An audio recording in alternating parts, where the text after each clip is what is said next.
Stand by to launch FanStream Sports. 3, 2, 1.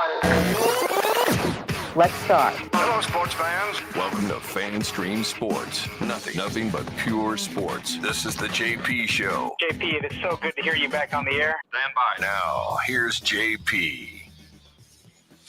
All right, welcome into a somber edition of the JP, a frustrated edition, a pissed off edition of the JP Peterson Show here on this Tuesday post Game 4 thievery by the stinking Panthers. God, I have not been so emotionally involved in a game and an outcome of a game in quite some time. I thought I'd grown out of that, but last night really freaking pissed me off. Good morning to you, Tim Ham, from our Dallas affiliate, DSP Media. What's up, partner? How are you? Well, I'm pissed off at the way the Lightning game ended, of course. Pissed off at my Rangers right now. But, JP, I think I am more pissed off at one thing right now than it beats all hockey. It beats anything happening in the world of sports, politics, anything. I am right now. Wait. It's Belichick's girlfriend stopping the interview. You wanted to hear the stories. That's why you're pissed. No, actually, I don't care about that. But Okay. because I think we'll hear those stories anyway, eventually. We've already heard them. Yeah, Anyway. we've already heard them. I am most pissed off right now, and we don't have to get into it now. We can tease it for later. At Eagles running back Saquon Barkley. What happened now? You took your girl? No, nobody can take my girl. Look, my girls don't leave me. That's just how it is. Except for the ones that marry me and they just happen to leave. Yeah. So anyway, it's did you see about the whole Twitter fight with him yesterday? I may have missed that. So he posted that he went and played golf with Trump. He was posting pictures with him and Trump. They went, and dude, he got lit up on X, right? Just everyone lit him up, and he comes out and he responds. Look, you guys, y'all are all pissed off that I went, and this isn't a quote, of course, I'm summarizing here, that I went and played golf with Trump and went to the White House and flew on the helicopter with Trump. But you know what? A couple weeks ago, I played golf with Obama. Yeah. And I can't wait to finish my round with Donald Trump. Y'all need to stay out of my business and move on now. Be done with it. Get away from my politics. And do you hear all the people that are saying, oh, my God, how could you play golf with Obama? Oh, my God, how could you do that? So here's what pisses me off Because is that side doesn't do that. That's why. Yeah, exactly. But the reason I'm so pissed off at Saquon Barkley is because he's a effing Philadelphia Eagle, and I have to hate him. I want to hate him so bad. But he's one of the most likable players on the planet right now, and it's driving me crazy. My sports brain is just going in somersaults right now because I have to hate Saquon Barkley. But I can't. And God, you know what? And God bless him for standing up. Yes. You know, Tom Brady played golf with Trump a lot. Yeah. But when Trump became unpopular, he took shots at him with cheap, stupid Biden jokes at the White House. Yeah. That flip-floppers like that, I have no respect for. Saquon Barkley stands his ground because he played golf with the president of the United States, who was duly elected by a vast majority of the people. So all you lunatics out there that can't stand somebody in a freaking MAGA hat and won't leave them alone, you just have to absolutely berate them. Can't stand when a guy goes and plays golf with the president of the United States. Check yourself. Yourself. I don't agree with a lot of the other side, but I would never attack them and do the things that they do. And it's very telling. And you know, the best part of I don't want to go down this rabbit hole, but you know, that God bless Saquon Barkley for standing up where, you know, some other people don't have the guts to do it. He brought out maybe the most important point that I think has gotten lost on a lot of people because of the last administration, because this was such a difficult concept, is he said, you know what? Maybe I just have a tremendous respect for the office. Exactly. He said that's not a hard concept to fathom, that you just, regardless of who's there, you have a tremendous respect for that office. That's right. Because he didn't get there by some fake election where he got 81 million votes. No, he didn't get there by that. He actually got the votes. And he represents a large swath of people. Yep. Whether you like it or not. And I definitely don't want to get down this rabbit hole, but no, but kudos to him. Yeah, for that. And you got to stop Saquon, because I hated you at Penn State. I hated you at the Giants. Freaking hate you as an Eagle, but you're making me really not hate you. I can't stand it. He's impossible. You know, I'm not a huge Eagles fan, as you know. Yeah. But I love Saquon Barkley. I love, not the least of which because he was on my fantasy team this year. Sure. Made me money. Holy crap, I bet he did. Yeah. Yeah. Anyway, let's get to the Lightning. By the way, big thanks to the staff at Riveters last night. We had a great time. The wings were fantastic. The chicken sandwich, one of the folks in our party had a chicken sandwich is bigger than the freaking plate. Anyway, and the food and the drinks, thanks so much to Tara and Jade and all the folks over there. Jason, really cool folks. And we'll hopefully we'll have one for Game 6 if the Lightning can win Game 5. And I think they might be able to, but we'll see. Last night was disgusting. It was infuriating. It was invigorating for about 11 seconds. Yeah. But it was a whole lot of that last night. And, it's the wonderful thing about sports that you could be so emotionally invested in it and you can get so high and so low and so frustrated in the whole gamut of emotions that I just mentioned. That's the beauty of sports. That's why we love it. I'll feel better later today, but I feel crappy today. I feel like I've been cheated. I've been wronged. I've been smacked upside the head and I can't retaliate. Like that's the way I feel. It's frustrating. It's really, really frustrating. And you wonder why the NHL allows this bullshit to happen. It's just, why do you want to have the stars of your game taken out by thugs? Like, that makes no sense. Like, if there were players in the NBA, and maybe this happened back in the 80s with the Bad Boys, and I criticized it then. When the Knicks and the Pistons, well, the Pistons especially, were destroying the beautiful Showtime Lakers by just beating them up physically like a bunch of thugs. That to me was not basketball. That's not basketball. That's just because there's rules in the game. In basketball, you can't just take somebody out because you're constantly putting yourself in vulnerable positions where you're not defending yourself, going up for a layup, falling away for a jump shot, taking a jump shot yourself. You're in a very vulnerable. You're not physically defending yourself. So if someone wants to, punch you in the face or hit you with an elbow upside your head, that's cheating because you're not allowed to do that. When Brandon Hagel's going for the puck, he can't put his hands up like this, like a boxer, to defend himself from getting an elbow to the chin, knocking him unconscious, knocking him down to the ice, and then hitting his head on the ice. By the way, an intentional elbow. Intentional elbow. Yeah. Much like the intentional elbow or hit that Matthew Tkachuk put on Jake Gensel and was not disciplined for. So what does that tell the Panthers? Open season, baby. Plus the fact the Lightning can't score in a power play, so they can do whatever the hell they want. And yes, it's a horrible look that Colin Campbell's has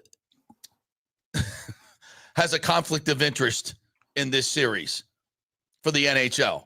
And the Panthers are just run around running people and stars all over the ice so that we can't watch good hockey. And I know this, there's part of me that just says, I can see some Florida Panthers fans just going, shut up, you wussy, and play hockey. I get it. I totally get it. And I feel like such a wuss bag even talking about this stuff, to be quite honest. And I think that's why John Cooper's tired of talking about it. He's tired of talking about it. It's infuriating. It's infuriating. If you don't have rules in the game of hockey and they're not enforced, then what do you have? You don't have a beautiful game.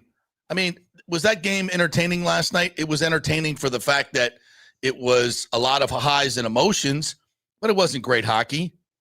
We're not seeing great goals scored in this series. It's a bunch of grimy, greasy, off McDonough skate into the back of the net goals. Now, there are guys left wide open in front of the net, which are definitely the Lightning's fault. Those are mistakes that should not be made. And it's costing them. Lundell's, the first goal, wide open in front of the net. Ekblad, who should have been out of the game, wide open in front of the net. Yeah, you can't put that on Vasi. You can't. It's got to be somebody in front of the net. And where's the Lightning's presence in front of Bobrovsky? Who's going to the net? I'm watching the power play, and I'm like, there's nobody open. There's nobody ready to shoot. There's nobody in a dangerous position. There's no movement. There's no nothing. 5 minutes and nothing but passing and trying to get through the neutral zone to get into the set up your power play. And when you set up the power play, you can't complete 2 passes. Well, you can. I'll give you about 3 or 4, but there's no shooting lanes. There's nothing happening. That power play is it's pathetic right now. Like we had a better chance to score shorthanded than we did on the power play. Yeah. I think we got as many shots on shorthanded as we did on the power play. Now Florida's power play hadn't been great either, but doesn't have to be because they're scoring 5-on-5. They're getting the greasy goals. They're going to those areas, and the Lightning are making mistakes. Lilleberg and Perbix screwed up on the first goal, negating the icing. You can't have that. Ekblad wide open in front of the net. You can't have that. We've seen that a lot where the Lightning was just like a red carpet right through the middle. Jiminy Christmas. Yeah. What are we doing? You got to look up and see where the danger is coming from. Oh. Yeah, I don't know whose man that was, but that was an egregious error right there. And so, and after the Hagel hit, so the Lightning get spirited, and and God forbid they take shots at the net. Oh my God! Look what happened. They got a rebound, and Chafee got a goal. Oh, Chernak shot the puck from the circle. Guess what? It went in. It went in. Bobrovsky's not that great. Shoot the effing puck. When you have a shot, take the effing shot. The time for beautiful goals is over.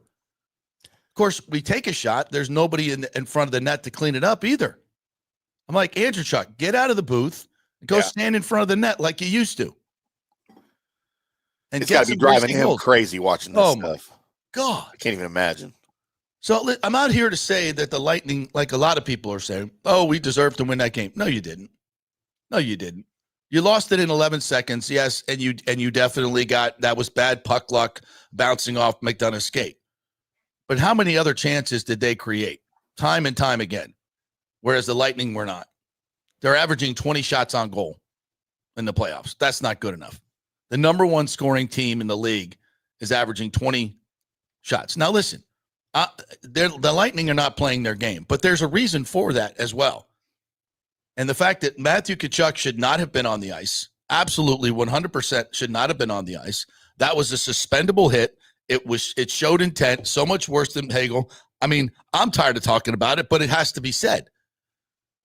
And John Cooper didn't want to talk about it in the off day. He didn't raise a stink about it, which I guess he's just tired of. I've seen plenty of coaches do that through the years. And does it put more pressure on the officials to call things? I don't know. I don't know. I know this? They didn't call an obvious elbow to the head that that changed this game. Yes, the Lightning scored 2 quick goals off that, and then you ask yourself, why does it take one of your star players, getting knocked out of the game to get going?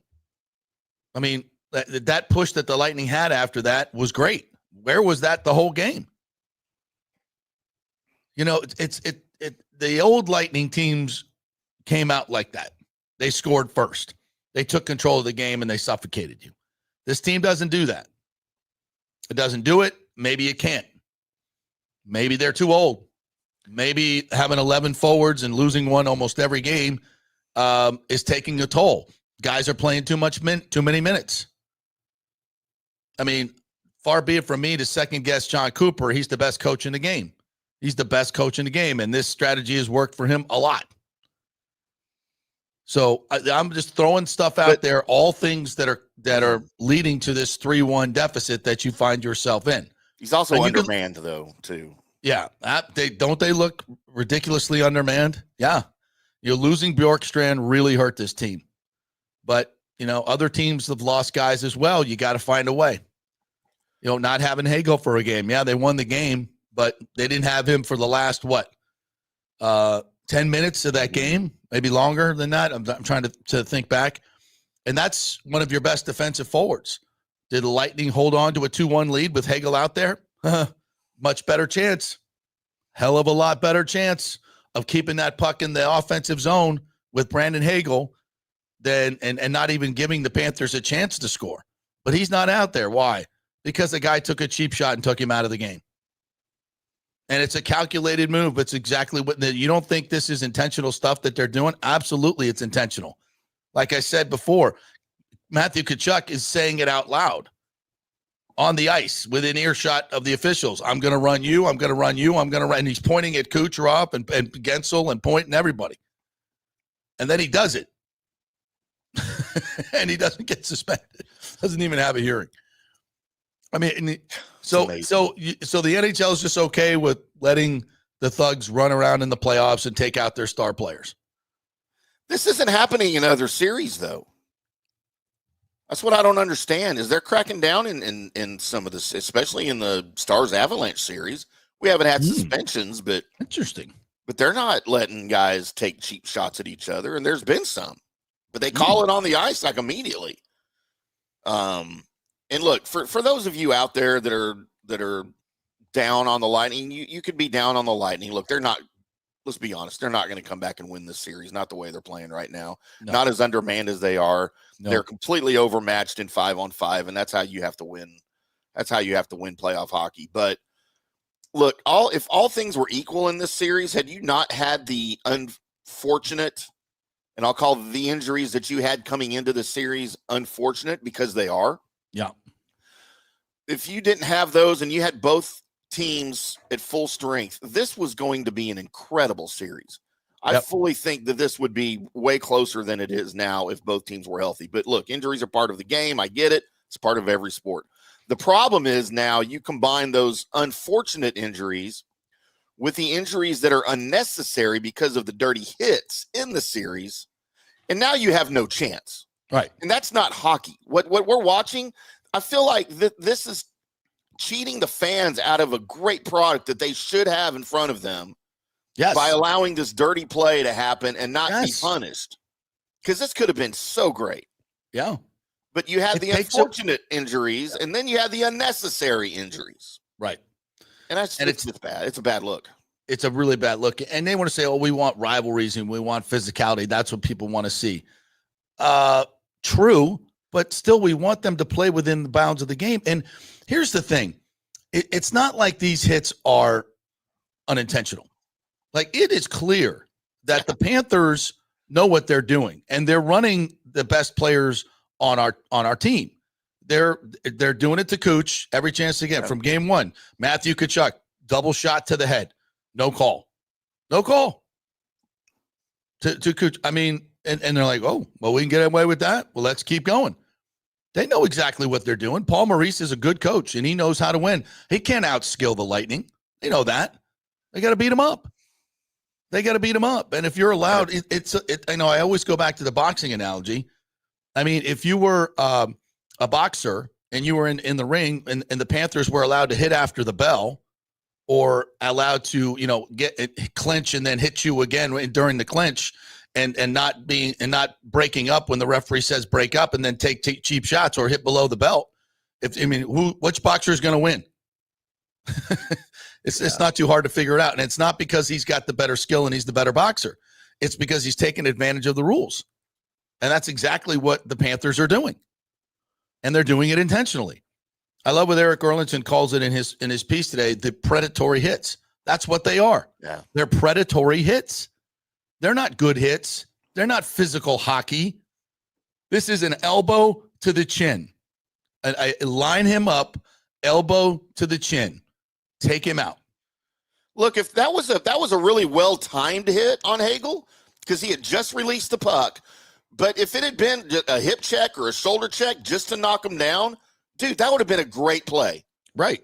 But you make it a dirty play when you raise your arm to the throat, knock him down backwards where he hits his head on the ice, and he's probably done for a while. Yeah. Yeah. That's when it becomes dirty. I don't have a problem with the hitting.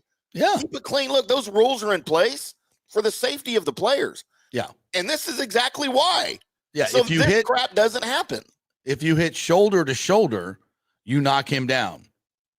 You hit him with an elbow to the neck, and then you hit the chin area, which is like Brian Engblom was explaining the other day on the postgame show. The side swipes, and you know this from boxing. Yeah. Hitting somebody in the straight in the nose was one thing. When you hit them on the chin, it loosens the brain. That's where the brain loosens, and that's where you get the swelling and all that stuff. Okay, so the side swipes, the cross the chin, an elbow to the chin, which knocks him out, which he falls back and doesn't brace his fall, can't brace his neck so it doesn't hit the ice, then you get the double hit. So that's why it's not supposed, you can't lift your elbow up and hit somebody in the chin, in the face. And it was completely calculated by Ekblad. And then what does he do? He's not only is there no penalty, and there'll be a suspension. They'll come back and go, but the 4 blind mice can't see that, as Cooper was trying to point out on the bench as he was incensed. And then they go, you go back and you see it. And I've seen this a lot. You see it in hockey all the time where there's a penalty not called. They stop it, right? And then they confer. They kind of got their eyeball up at the Jumbotron. Yeah. And then they're like, okay, I'm conferring while I'm watching this replay up there. Oh, yeah, okay, yeah, we're going to call a penalty here after our replay conference. Done all the time, but it wasn't done in this case. Mm-mm. So, I mean, just do the math. If Ekblad's out of the game, Mikola's out of the game for his cheap shot, intentional shot on Gergensons, while he's down on the ice, taking a headshot on the guy. I mean, Jiminy freaking Christmas, what are we doing? Well, that was a major penalty, great. Thrown out of the game as it finally called. But again, it takes a toll. This reminds me a lot of the 2018 series with Washington when the Bolts were up 3-1. And Barry Trotz was basically just go, Tom Wilson, Ovechkin, all you goons, Chara, go get him. Go get him. And every time, and as you saw this last night too, after the whistle, boom, there's the chuck. And it's never called. It's never called. Right after it was last night, it was a couple times I saw Cooch in front of the net. He gets the cross check from the stick. Then he got one in the ribs. Remember the one that knocked him down, like the kidney shot? Yeah. Not called. Cross check right to the kidney shot. Not called. Knocked to the ice. And those things after every whistle, you see the Panthers doing it. After every single whistle. And it's just, it takes its toll. This boom, boom, boom. Every little hit. Nothing is called. And then you just get worn down. By the end of the game, you're just those, and you say, well, those 11 seconds happened. Those 11 seconds and those 2 goals were the attrition from the entire game. That was the result of the attrition of the entire game. And you could say we played, great for, 115 minutes, and we almost got out of there 2-2, which is true. It's true, but it's almost the culmination of the whole thing. You can't look at that game last night and say, oh, yeah, the Lightning were the equal team. I think they were in game 2 and they were in game 3, not last night. No. What did you think, Tim? No, there wasn't anything equal about it. And even when they were ahead, I thought things were going to shift. I don't know that at any point I thought that they were in control of that game. Mm-hmm. They were leading on the scoreboard, but they were getting out punched, losing faceoffs. Poor Vazzy, you don't want to call him out for things. This series, he's allowed some bad goals, but he's gotten no help from his defense at times. They were talking on the broadcast last night about his back surgery 2 years ago now. And he basically told somebody that all of last year, he was kind of playing on one leg. Yeah. We talked about this last week. Ed Encina did a great piece in the Times where it's first time I'd heard Vasilevsky talk about it in this kind of detail, that he was basically playing on one leg last year. He was still pretty damn good. But, now he's supposedly healthy and he's playing very, very well. Make no mistake, Vazzy's playing very, very well. He's the only reason they're even in this thing still. Yeah. But he can't do it by himself. So this team has had so many breakdowns in so many spots. It's just been unfortunate that you're playing this way against your rival and they're getting away with all of the dirty plays. And that's not fun to watch. To me, for either team, you don't like to see that. And I think, and this is a conversation, obviously, for the offseason, whenever that comes, and it might be here quicker than we like. And after that 2018 physicality breakdown with when Washington just decided to just beat them up, and of course the officials let them do it because we're going to let them play in the playoffs. Why does the regular season have to be? Why does the playoffs have to be adjudicated so much different than the regular season? You almost have to have a team for the regular season and then a team for the playoffs, because it's almost two different sports in terms of the physicality and what they allow to go on. And it shouldn't be that way. Nope. It shouldn't be that way. You look at Olympic hockey, you look at international hockey. There's not as much physicality in the game. It's a bigger sheet of ice. I would say it's more entertaining. It's more of a skillful game. Yeah. And I if I want to see guys beat the hell out of each other, I'll go watch UFC. This is supposed to, and I'm not saying you can't take the physical. I don't want to take the physicality out of the game, but the physicality should not be thuggish. Okay. And when I say that, I'm talking about, goonish, if you'd rather that word, goonish. Okay. It's not good for the game. It's not good for the game. But that said, the Lightning won 2 cups that way. What did they do after 2018? They got bigger. They got stronger. They got more intimidating. They got more physical, and they won 2 cups. This team, at the deadline, you go out and get Yanni Gourde. It's great. Oliver Bjorkstrand is great. Two good players. Yanni's what, 165, 170? Bjorkstrand's, I don't even think he's 200 pounds. And he can play a chippy game. I get it. And it's not all about physicality, but it is when you're playing these knuckleheads. It is. It just is. And we don't match up well with them. That's why we were saying, you know what? I think we want the Panthers. They're really playing. They suckered me in. I took the bait. I took the big old chomp of that thing. It's like, because, Ekblad's out 2 games. Matthew Tkachuk's coming back. He hasn't played in 2 months. They've got some injuries. They're not the same. They've been struggling. They were just laying in wait. They were just, okay. We got the Lightning coming in here. Even that last game that we played against them here, we won 5-1. They didn't play half their guys, and even Cooper said, when it said, what does it mean? He's like, nothing. No. This means nothing. They're not going to play that way in the playoffs.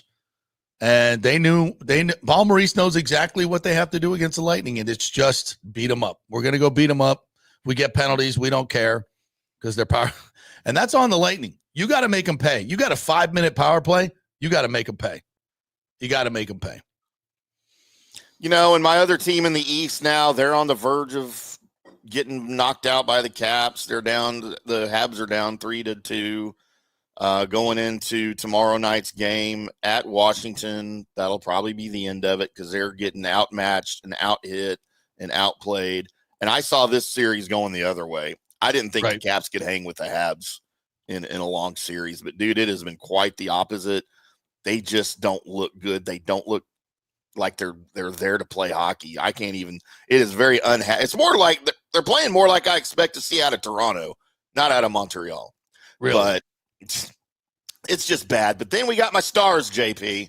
Oh, big 6-2 win last night? Big 6-2 win last night at home. I should have gone. I had a chance to, but I didn't. It'll probably be my last chance to see any hockey this postseason unless we get to the finals. But we had Wyatt Johnston. By the way, JP, Wyatt Johnston, our 21-year-old superstar, already playing in his 43rd playoff game at the age of 21. Wow. Made history by scoring 9 seconds into the game. Took the opening face-off, played with it, dusted it off a little bit, and then boom. Slap shot from the circle. Love it. 9 seconds. He's only the 8th player in NHL history to score within the first 9 seconds of a playoff game. The record is still held by Don Kozak of the Kings, who scored 6 seconds into a game against the Bruins in 1977. So a little bit of history there. Just rub it in our face. We can't score first to save our freaking lives. All right, I'm going to get to all these comments. Lots of comments, man. Scott Reynolds is going to join us, so we'll take a quick break. Scott's pissed too. He's very pissed about the light. We may do 10 minutes of lightning with Scott Reynolds. With Scott Reynolds? He's very upset. Because we got to play the Cooper one. You got the Hagel hit. I want to see that stuff as well. All right. As we go off on our rants. We're brought to you by the Jeeves Law Group, JEEVES lawgroup.com. Great folks over here. We're in the Jeeves Law Group studio right here. Love it here in South Tampa. If you're in an accident or you have any issues along the legal front, give them a call to give you a free case evaluation. How about that? Free case evaluation.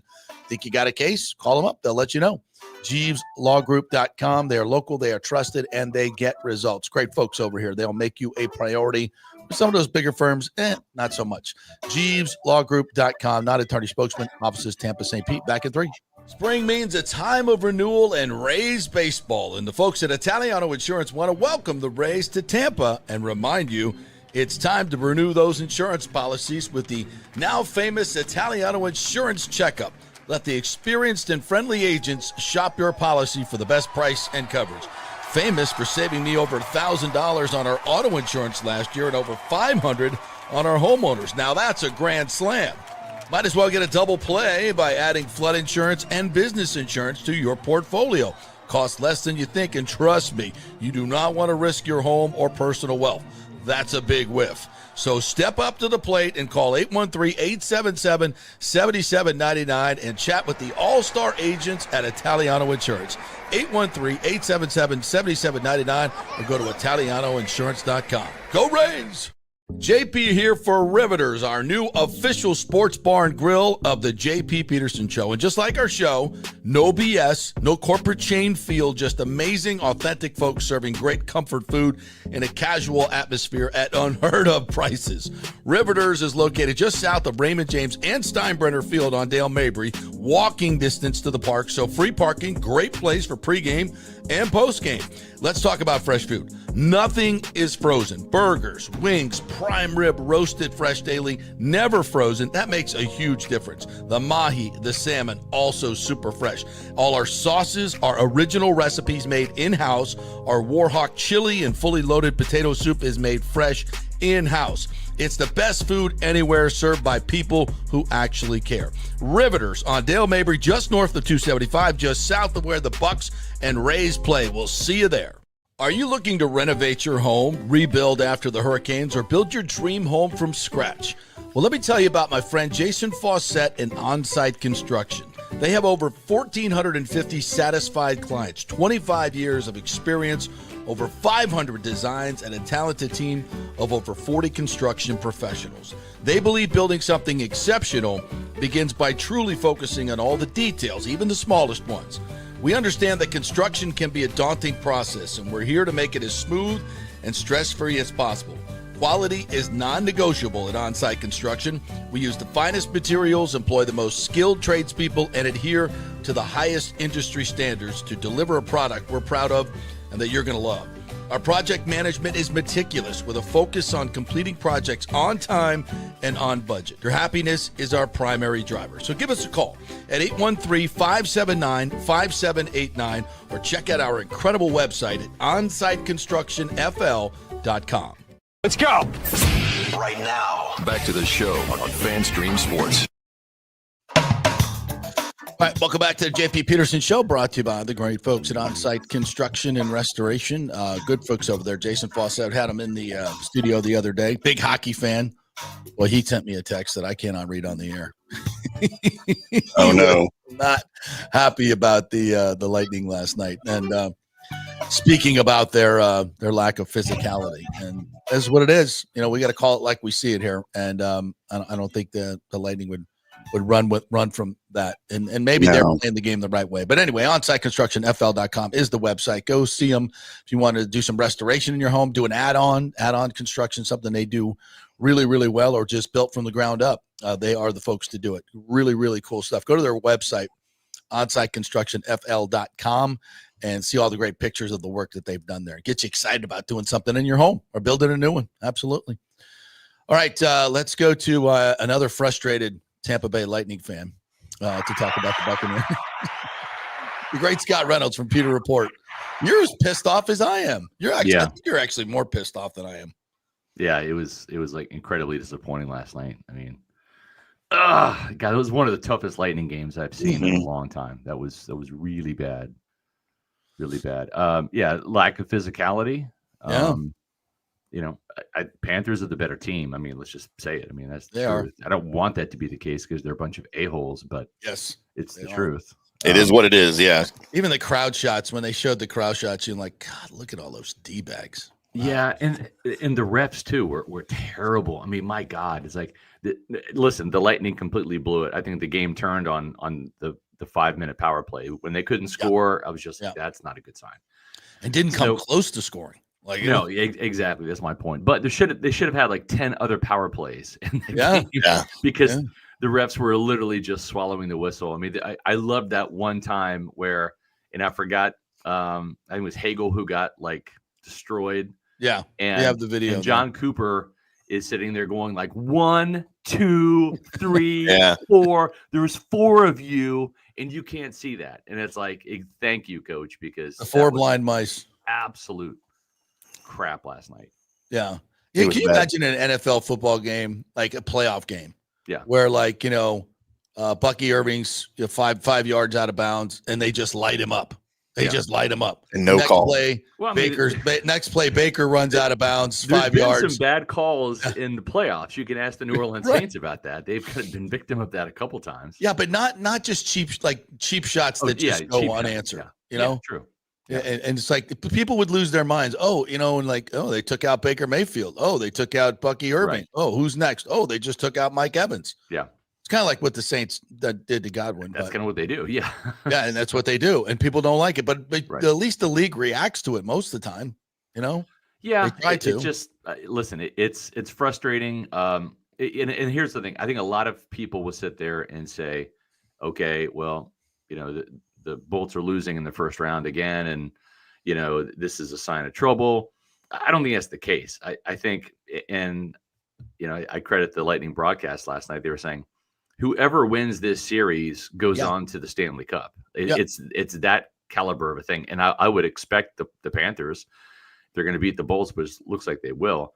I think they're going to advance. I mean, I do too. They're a damn good team. I just hate that they are. Yeah, I hate that they're good, and I hate the way they play. I don't think they need to play dirty to win. I think. Well, here's the thing. It's like I think the Lightning are too finesse, right? Yeah. And there have been years when they've been too finesse, and I think this is one of those years where they're the nail and not the hammer, unfortunately. But at the same time, the Lightning have a lot of skill, and so do the Panthers. And I think the Panthers can actually win with their skill. Yeah, it's just that the refs are letting them get away with murder. So why not? So they're kind of being bullies. And listen, it's like, if that's what they're allowing, I mean, I can't fault the Panthers for doing it, but I'd almost rather see the Panthers just kind of try to win with skill rather than cheap shots. It would be a better series. It'd be better better hockey. And honestly, they could beat the Bolts because they're a very skillful team. I mean, they're the defending Stanley Cup champs. They're not a bad team. But I would love to see it more skill on skill rather than kind of like, bully ball that they're playing right now. Yeah, we talked about it earlier. I'd like to just see a fully healthy Panthers team and a fully healthy Tampa Bay team go at it. I just think that would be a tremendous series, but that's not what we're ever going to get. So. No, it's not. And it's, when there's cheap shots and then there's cheap shots that totally affect the way the game was played. And when you take Hagel out, it's like taking Baker Mayfield out, Sure, absolutely. You're trying to protect a 2-1 lead. He's your best defensive forward, and one of them, him and Cirelli. I mean, you don't think he would have helped erase those final 3.5 minutes when you got a 2-1 lead? Of course, absolutely. And you don't think that the Panthers said, you know what, we need that. Let's Hagel, Cirelli, Cooch. We got to get them out. Yeah. And that's what they've been trying to do the whole series. I agree. And it's sad. All right, let's talk some Buccaneers draft, my friend. Because that's not sad. That's actually very happy. Yeah, very happy. They killed the draft, man. You love this draft. You are in love with this really draft. Do. Yeah. Tell us why. Because of day 3. Listen, I totally understand and applaud the pick of Emeka Egbuka in the first round. Like, totally get it. Yep. There were literally just a couple of starting caliber wide receivers in this draft. There were a lot of complimentary wide receivers. There's a lot of like Jalen McMillan's, a lot of like wide receiver 3 types in this draft, but very few starting caliber guys. And Egbuka is one of those guys. And this is a pick for now. It's also a pick for later. So to me, you're almost getting like a number 1 pick in this year's draft. And Egbuka is kind of like the number 1 pick in next year's draft too, a little bit, just because of the long-term value he's going to bring. He's going to be a starting caliber wide receiver. I mean, he's going to be a starter. Just it's going to take Mike or Chris retiring, but he's going to be that guy. So I think along those lines, Scott, I think that this is going to look like a genius pick. Yeah. If, God forbid, something happens with Godwin's recovery, he misses part of the season, or if one of those guys, Evans or Godwin, gets hurt for 2 or 3 games next year, then I think this looks like a genius pick. But and while I love this pick, I do think it's more of a long-term thing for Jason Light than the short term, because you're going to have an odd man out in the wide receiver room at this point. Yeah, well, that's fine. I mean, and I'm okay who's the odd man out? Sterling Shepard? Sure, thanks, bye. It's nice knowing you. Trey Palmer. Those 4, I think you can play those 4 guys. They'll get tons of snaps. They'll be rotational. Here's what needs to happen. Mike Evans and Chris Godwin do not need to play 90% of the snaps this year. The object should be let's get Mike and Chris available for every game, and then let's have them fresh for the December run and for the playoffs. And you do that by playing those guys 70% of the snaps rather than 80 or 85, right? They rotate the receivers in, right? Mike's not going to play every single down at age 32, and neither is Chris at 29. But even dialing it back a little bit. I mean, I'd rather see Deion Jones play 2 series and have Levante David play 75% of the snaps. Absolutely. So he's a more effective player when he's in there. And but by the time December or January come, he's not gassed. Yeah. And so I think that's what this pick allows. Egbuka allows them the flexibility to do that. And there's not much drop off. It's not like you're subbing a Sterling Shepard or Trey Palmer or Raheem Jarrett for Mike Evans or Chris Godwin or even Jalen McMillan. Yeah. Go back to that Kansas City Chiefs game. It's astonishing to me that the Bucs were like this close to beating the Chiefs in Arrowhead on Monday night against Patrick Mahomes in the rain without Mike, Chris, and Jalen that game. Like, imagine if Baker Mayfield had Egbuka in that game, right? Yeah. Like, they might not have had to go for 2. They might have actually won the game because they played pretty well against the Chiefs. Remember? Yeah, they did. Kansas and Vea had sacks. I mean, like, Kansas City scored 24 points, but I'm just saying. So I like that pick there. But to answer your question, I like the corners in the second round. We got another K-Stater in the building, Jacob Parrish. I'm wearing this on our fan. I see that.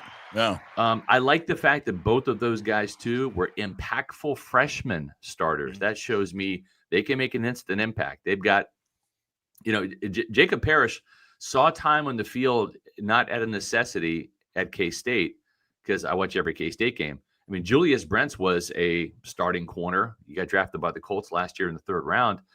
And then they had a couple seniors that Jacob Parrish actually started ahead of. And he was on that Big 12 championship team, right? A couple years ago with Will Howard at quarterback. Yeah. And, that says something. Benjamin Morrison, same way. 6 interceptions as a freshman at Notre Dame. So I like the fact that these guys have the football IQ to get on the field early, and the game's not too big for them, right? Yeah. In a Big 12 program or, at a football mecca like Notre Dame. But really, to me, what makes this such a great draft, a complete draft, is day 3. I mean, I was wowed on day 3. David Walker, I think, is going to be an absolute steal. I think he's a phenomenal player, dominated for 4 years at the FCS level, went to the Senior Bowl, looked legit like he belonged. Elijah Roberts, we go to the Combine every year, and in Pewter Report, we're going to break up the assignments, and we all have different podiums to kind of cover and ask, hey, have you interviewed with the Buccaneers, formally or informally? And Elijah Roberts was one of my guys that I had on my sheet to interview.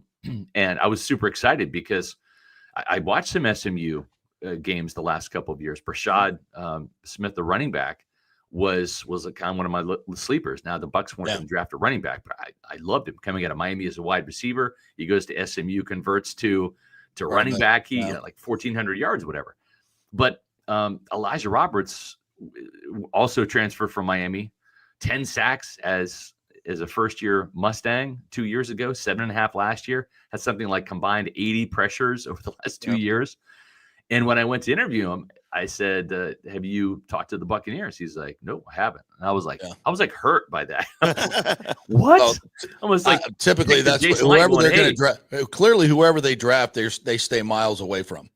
Well, some years, yes, some years, no. And this is kind of one of those years where like it was the guys they kind of like liked on the surface but didn't love, but ended up drafting. But the fact that they drafted him, I thought that was a steal in the 5th round. This is a guy that's going to replace Will Golston, and I love Will, but it seems to me that's kind of what the depth chart is shaping up to look like. Yeah. And then he probably will elevate to defensive tackle number 3 behind Cansey and Bea, maybe this year, but certainly next year, because this will be Logan Hall's contract year, right? So this is kind of like the he's going to help us now, but look ahead to next year kind of situation too, almost like Egbuka. And then in the 7th round, I mean, to be perfectly frank with you, we're doing our live draft show. I literally forgot about Tez Johnson. Yeah. I just forgot that he wasn't drafted because he really had kind of like Dane Brugler had a 4th round grade on him from the Athletic. Yeah. Dane's never wrong. This is a guy, and I love his confidence. He comes in and says, hey, the punt return job is mine. Okay, great. Because it wasn't Trey Palmer's. He averaged like 8 yards per punt return last year. And with the 4.3 speed to only have a long of 17, didn't move the needle. No. So I think he can come in and be that impactful punt return guy, wide receiver 5. And then when he's active for game day as your punt returner, then Josh Grizzard gets to use him on offense, end arounds, wide receiver screens, the gadget player, the complementary player, and then see where he goes from there. But I mean, the wide receiver depth chart might be Mike and Chris, and then 3 guys from the last 2 draft classes: McMillan, Egbuka, and Tez Johnson. Maybe they keep a 6. Maybe it's Cam Johnson. Maybe it's Sterling Shepard. Maybe Shepard goes back to the practice squad. Oh, no, Ryan Miller. I mean, I love Tez Johnson. The knock on him, the knock on him though has been his size. He's 5'10", 154, maybe soaking wet. Yep. So he's primarily, like you mentioned, he'll be maybe a slot player. He'll return kicks and punts. Yeah. But I can't wait to see, like you said, what he does on the screen game, the end around. Yeah. And dude, he can catch balls too. He holds the top 2 years in Oregon receptions history. So, 83, 82, and 85, right? The last 2 years with 2 different quarterbacks. 86 and 83. Yeah. And I mean, he's the yardage, the yak king, the yardage after catch guy over the last 2 years. When you're 154 pounds, guess what? You hate being tackled because it's going to hurt, right? It's going to hurt. Yeah. Like, even if you have a 180-pound cornerback tackling you, that dude's like 30 pounds more than you, right? Yeah. Let alone a 200-pound safety or a 225, 230-pound linebacker. Yeah. So the object when you're that small is to like not get hit and not get tackled. So you have extra incentive and motivation to be slippery. He called himself a squirrel. Yeah, after the draft, he's like, I'm like a squirrel. Squirrels are hard to catch. Those are the guys defenses hate because what ends up happening is friendly fire. You're trying to tackle that dude, and it's you end up running. The corner ends up running into the linebacker, who then hits the safety, and old Tez is on the ground laughing at all of them. I love it. Yeah, or he's in the end zone. One of the 2. So 6 picks.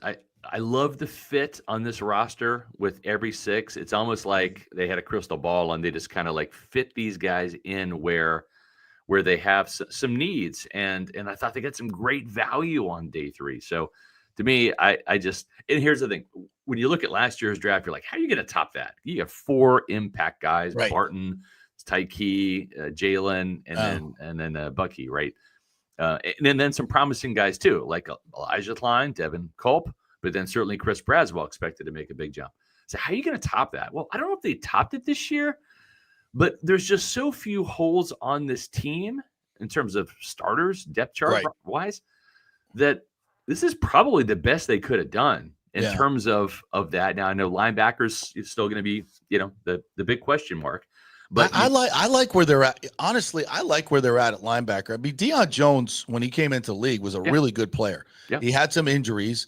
He's healthy again now. He's experienced. I like him as a player. I do and too. Walker. He's better than J.J. Russell. Yes. Anthony Walker is better than than KJ Britt. So you upgraded your room. And Servassier, he deserves Servassier plays like he did the first 4 games. Yeah.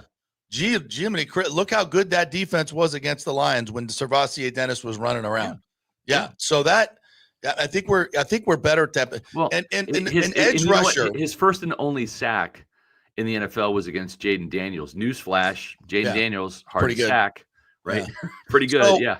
So Nathan Elliott had this. He said crowd was nuts at RGS, and the Bucs did a great job hyping the crowd even more prior to the pick being announced. And when the pick was made, Ibuka, and that energy went to what the F? Yeah. Totally confused, lost. Now I blame you. Fault. I blame you. Take the blame. I know what you're going to say. It's our fault. I blame you. No doubt. For getting us all hyped up about Ezeraku and some of these other guys who were on the board, by the way. No doubt. And I think they would have been great picks. I really do. So, but I get the Ibuka pick as well. So this comes down to what Jason Light said. He's very comfortable with their depth at edge rusher. Yes. I'm not.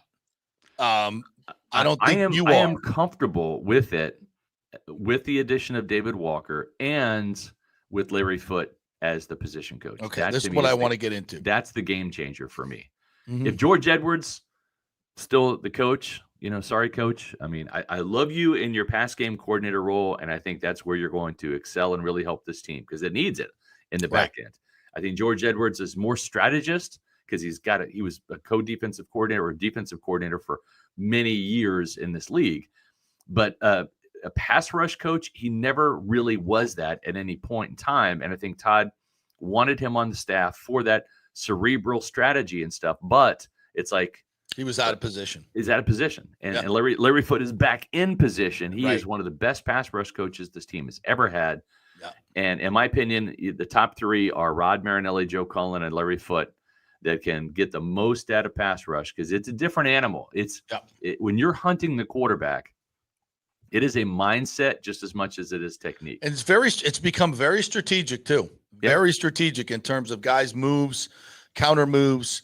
It's almost like boxing now between the tackles and the rush ends. They're like, this is what he does. This is what I need to do. And if you're going to be good at it, you need to be getting in that conversation and studying those types of things. Yeah. And I think I didn't like the way the room was managed under George Edwards, right? Where he was a true believer. And so was Todd Bowles and Joe Tryon-Shoyinka for far too long. Well, that's a death knell right there. That negatively affected Chris Braswell's development last year. I agree. JTS got way too many snaps that he didn't deserve, and Braswell didn't get enough. It's a chess piece. Come on now. Yeah. But that's a pawn. And the other thing too is the constant flip flopping, right? Where Yaya Diaby's over here, Yaya Diaby's over there, Yaya Diaby's over here. We had him on our podcast a couple weeks ago. And he's like, I love the fact that Hassan Reddick loves to rush from the left side against right tackles because I want to rush from the right side against left tackles. And that's a huge part of it. It's like right-handing and left-handed hitting. It's, you're using your legs and your arms in a certain way. And if you have to go the other way, everything is flip-flopped. And it's like, sending you up against Nolan Ryan, you've never hit left-handed before. Well, yeah. Imagine in that now Tristan can do it now because he's got experience. Right. But imagine.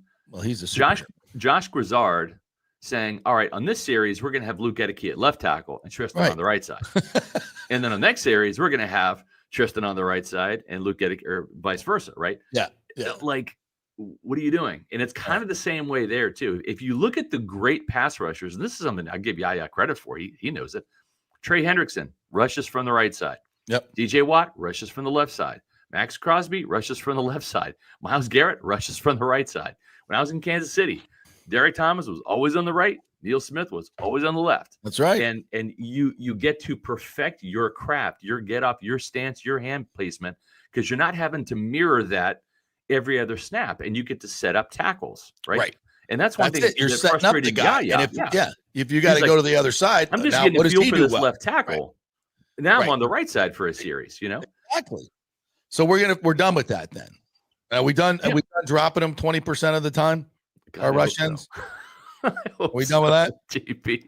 I don't want to watch that anymore. David Walker. All right. And I looked at his numbers and Roberts, both of these guys, their numbers are off the charts. I'm like, how the hell did we get them in the 4th and 5th round? Like I was like, when I saw him, I'm like, what? Yeah. Yeah. But here's the thing about elite rushers. elite rushers. As I went through them yesterday, Mm-hmm. and they all have a couple things in common. They're all first-round picks for the most part, except two of them in the top. I'm talking about the top 10 edge rushers in the NFL right now. Yep. And they all average about 6'4", 260. Mm-hmm. David Walker, he's 260, but he's not 6'4".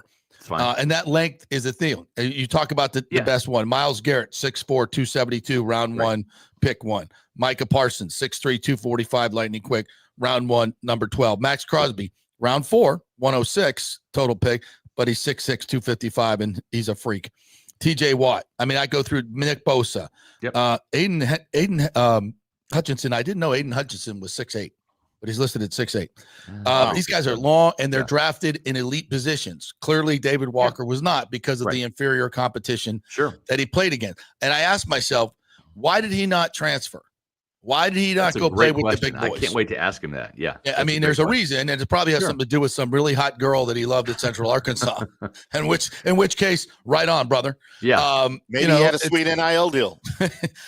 At Central Arkansas? You never know. Hey. Hold on, partner. Well, I can tell you what, they're a lot I'm sweeter in David Alabama. Walker for Pete's Car Wash. Come on down to Pete's Car Wash, the best car wash in Central Arkansas. You know, the entire time. Yeah. So free underwear coming to him or something. So in this day and age of NIL, like, was he scared of the competition? Was he just happy? I don't know. There could be a very good reason for it. I'm curious about that myself. He stayed and he dominated, and then he dominated at the Senior Bowl, but that's not game in and game out. So I love what I'm seeing in the numbers, and on his tape is ridiculous. He just abuses. And he's got instincts. And here's the thing: you wish his arms were longer, sure, but Shaq Barrett didn't have the longest arms, and he was only 6'1". Same with Von Miller. Yeah, and so you can, as a 6-foot pass rusher, win, especially when you're going up against those really big, tall guys, because low man wins in football. It's a leverage game. And this guy's more powerful than Shaq, and he's about 10, 11 pounds heavier than Shaq was in his prime. Mm-hmm. So he's got some very strong, violent hands. And the only thing he's really missing is arm length, right? You don't have you can be 6'4", but like as Mike Glennon showed us, some of that is neck, and that doesn't really help you that much, right? You know what I mean? Torso. Yes. Yeah. So, but I like this guy. I think that if you look at the depth chart, right? I mean, if your line is Yaya Diaby and Hassan Reddick in the first hockey shift, right? And then the next hockey line comes in, and it's Chris Braswell and David Walker, or even Anthony Nelson. As long as Braswell kind of levels up, to me, you're not going to have the drop off that you had last year, where it's like, oh, Yaya's not in the game. It's third down, and he needs a breather. And there's no pass rush, right? Brutal. So I think that problem's kind of been solved. Again, it's to me, this is as much about the coaching changes as it is the personnel, because Mike Caldwell is back at inside linebacker, and I'm a huge Larry Foote fan. You're not going to find probably a bigger one in the Tampa Bay media. I'm a true believer in this guy. Foote played linebacker. He played inside linebacker. He actually coached Hassan Reddick in Arizona when he was an inside linebacker drafted in the first round. So, Hassan Reddick is reuniting with his first NFL coach. Was that the guy who moved him outside?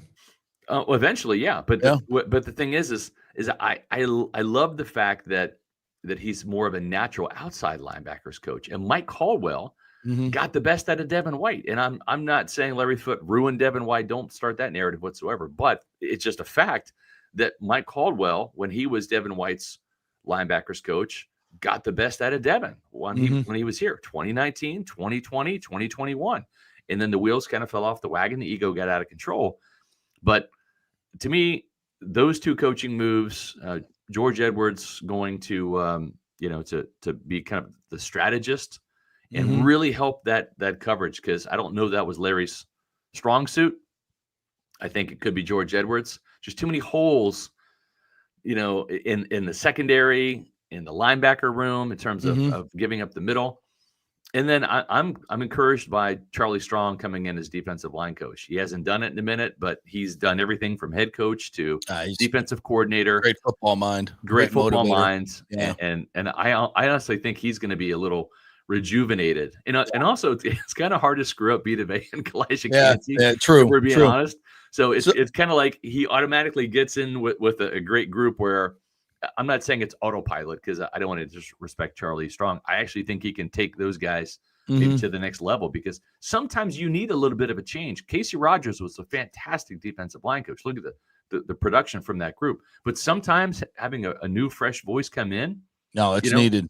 It's needed on this defense too. And I hope that this change in structure of the defense also changes, in essence, a lot of the stuff that I think has gotten old that people have the dropping of the zone drops and all those things that I think they need to be. And I think they've drafted some guys and follow me here. Yeah. This is my beautiful picture of this draft, a la Scott Reynolds.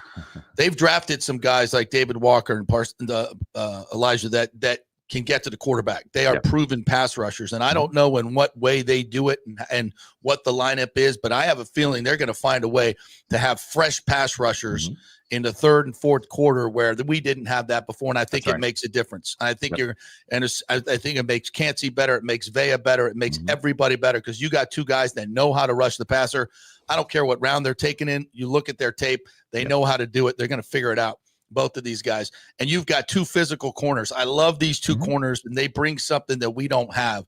They catch the freaking ball, number one. Yeah. I could see both of these guys making interceptions and making plays and coming up physically. Jacob Parrish, I love his tape. He comes up and he smoked you. Yeah. I love that. I love that toughness. I think we lack a little toughness in the back end. I really do. There's a clip for you, Tim. So I see those two guys making an impact. I see Ibuka catching 45 to 50 passes with 6 touchdowns. I see him as a weapon and teams going, when this cat's in the game, we got to pay attention to him. Yeah. And I see him being a really good, sneaky, good third down guy. Really sneaky. Godwin always got all that attention and beat it anyway. Yeah. Now you got another guy that really knows how to work zones and catches everything you throw at him. So I see him making an impact. And I see Tez, taking back a punt, maybe two, to change games. Yeah. And is another thing when he's on the field, defense coordinators got to go, over there, little guy over there, and it just reminds me a little bit.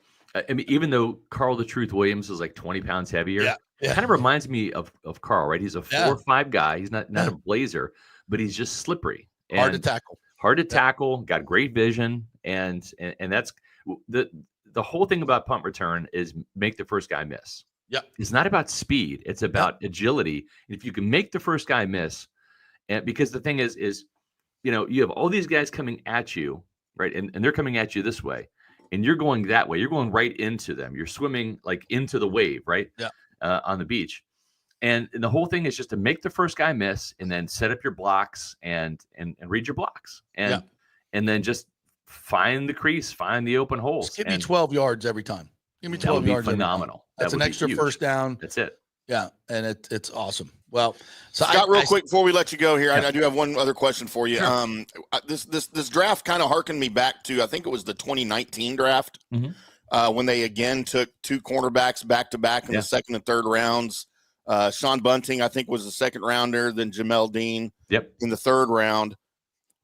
These guys, to me, the picks are very similar. I think these guys are better than those two guys at first look, at least. I know Sean Bunting didn't hang around past his rookie deal. Yeah. And of course, Dean's still on the team, but not the best player that you would like to have 6 years later, 5 years later. But are these two picks going to be better than those two guys 6 years down the road? I don't know. That's the kind of an impossible question. But to your point about Dean and especially Morrison, because he's going to, I think, be the outside guy, and you'll kick Jacob Parrish on the inside. You mentioned Sean Murphy-Bunting and Jamel Dean. And Sean Murphy-Bunting saw the field early as a rookie because he was the second-round pick and probably a little bit more polished right out of the gate.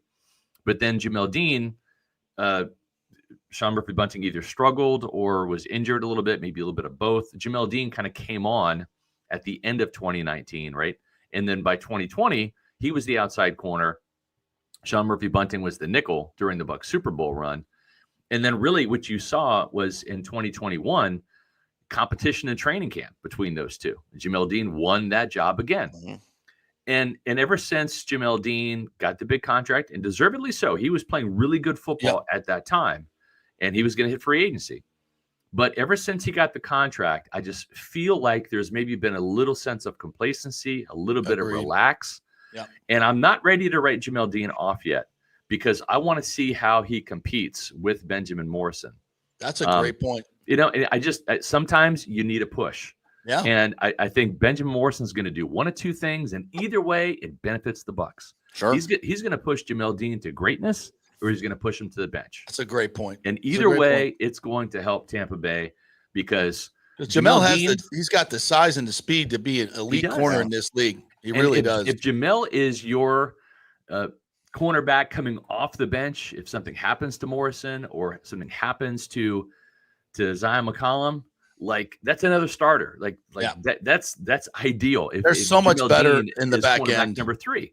Conversely, if something happens to Dean again, which very well could happen given the track record, having Benjamin Morrison come off the bench, that's a starting caliber corner. So to me, it's almost like it was a couple years ago when Zion McCollum was that third corner that could plug and play either Carlton or Jamel Dean 2 years ago. And he was actually better than both when you look at the PFF grades and the statistics and all that. And I think that's what Morrison can be. He's either going to push Jamel Dean to greatness or he's going to push him to the bench. Either way, the Buccaneers win. All right. I got to ask you this because somebody chimed in here and I know you got to go, but is this true? You love Shiloh Sanders?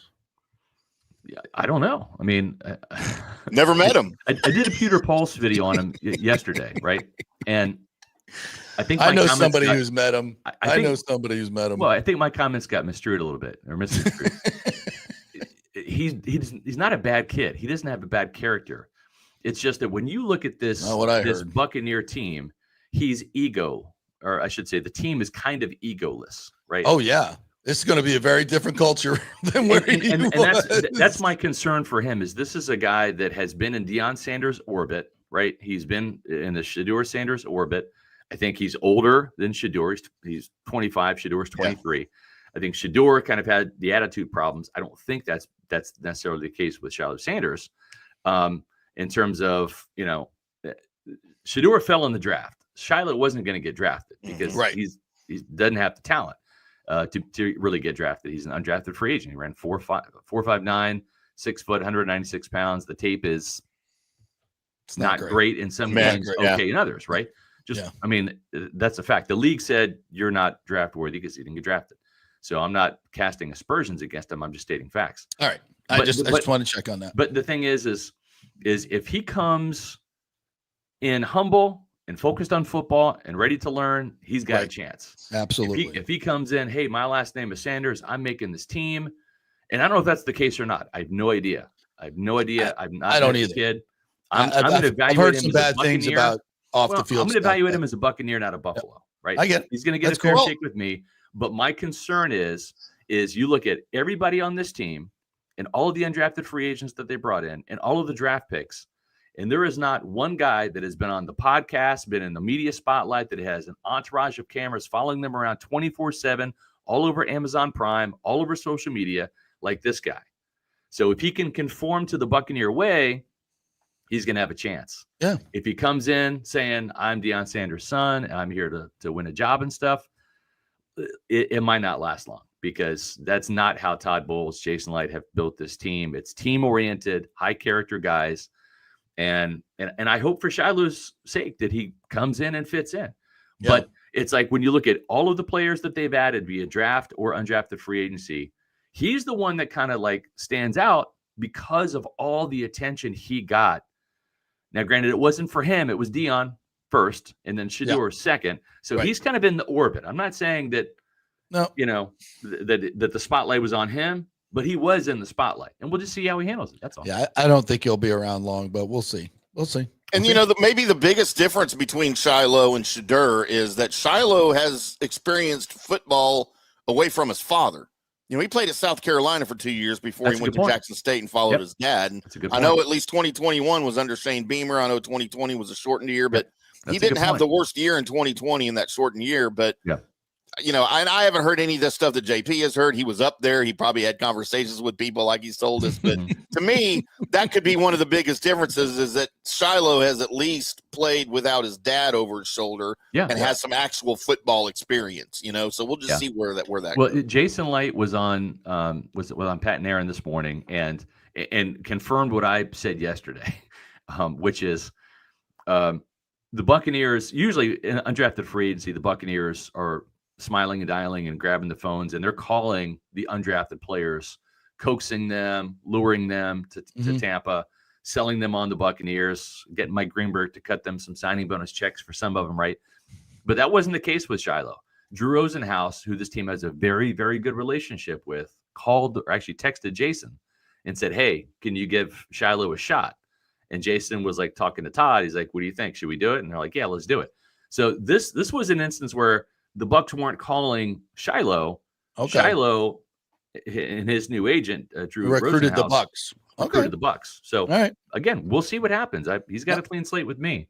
All right. I'm just doing my job as a media member to say one of these is not like the other. That's right. This is a kid that has been in an immense spotlight. And you know what? Maybe being out of that spotlight and focusing on football is exactly what he needs. Exactly. But he's got to participate in the right way. We'll see. Yeah. All right, Scotty, thanks, man. Appreciate you. PewterReport.com is the place to go. All the Pewter Report TV. Oh, we're going to have Elijah Roberts on our podcast on nice. Thursday at 4:00. Nice. So make sure you check out Pewter Report TV, our YouTube channel.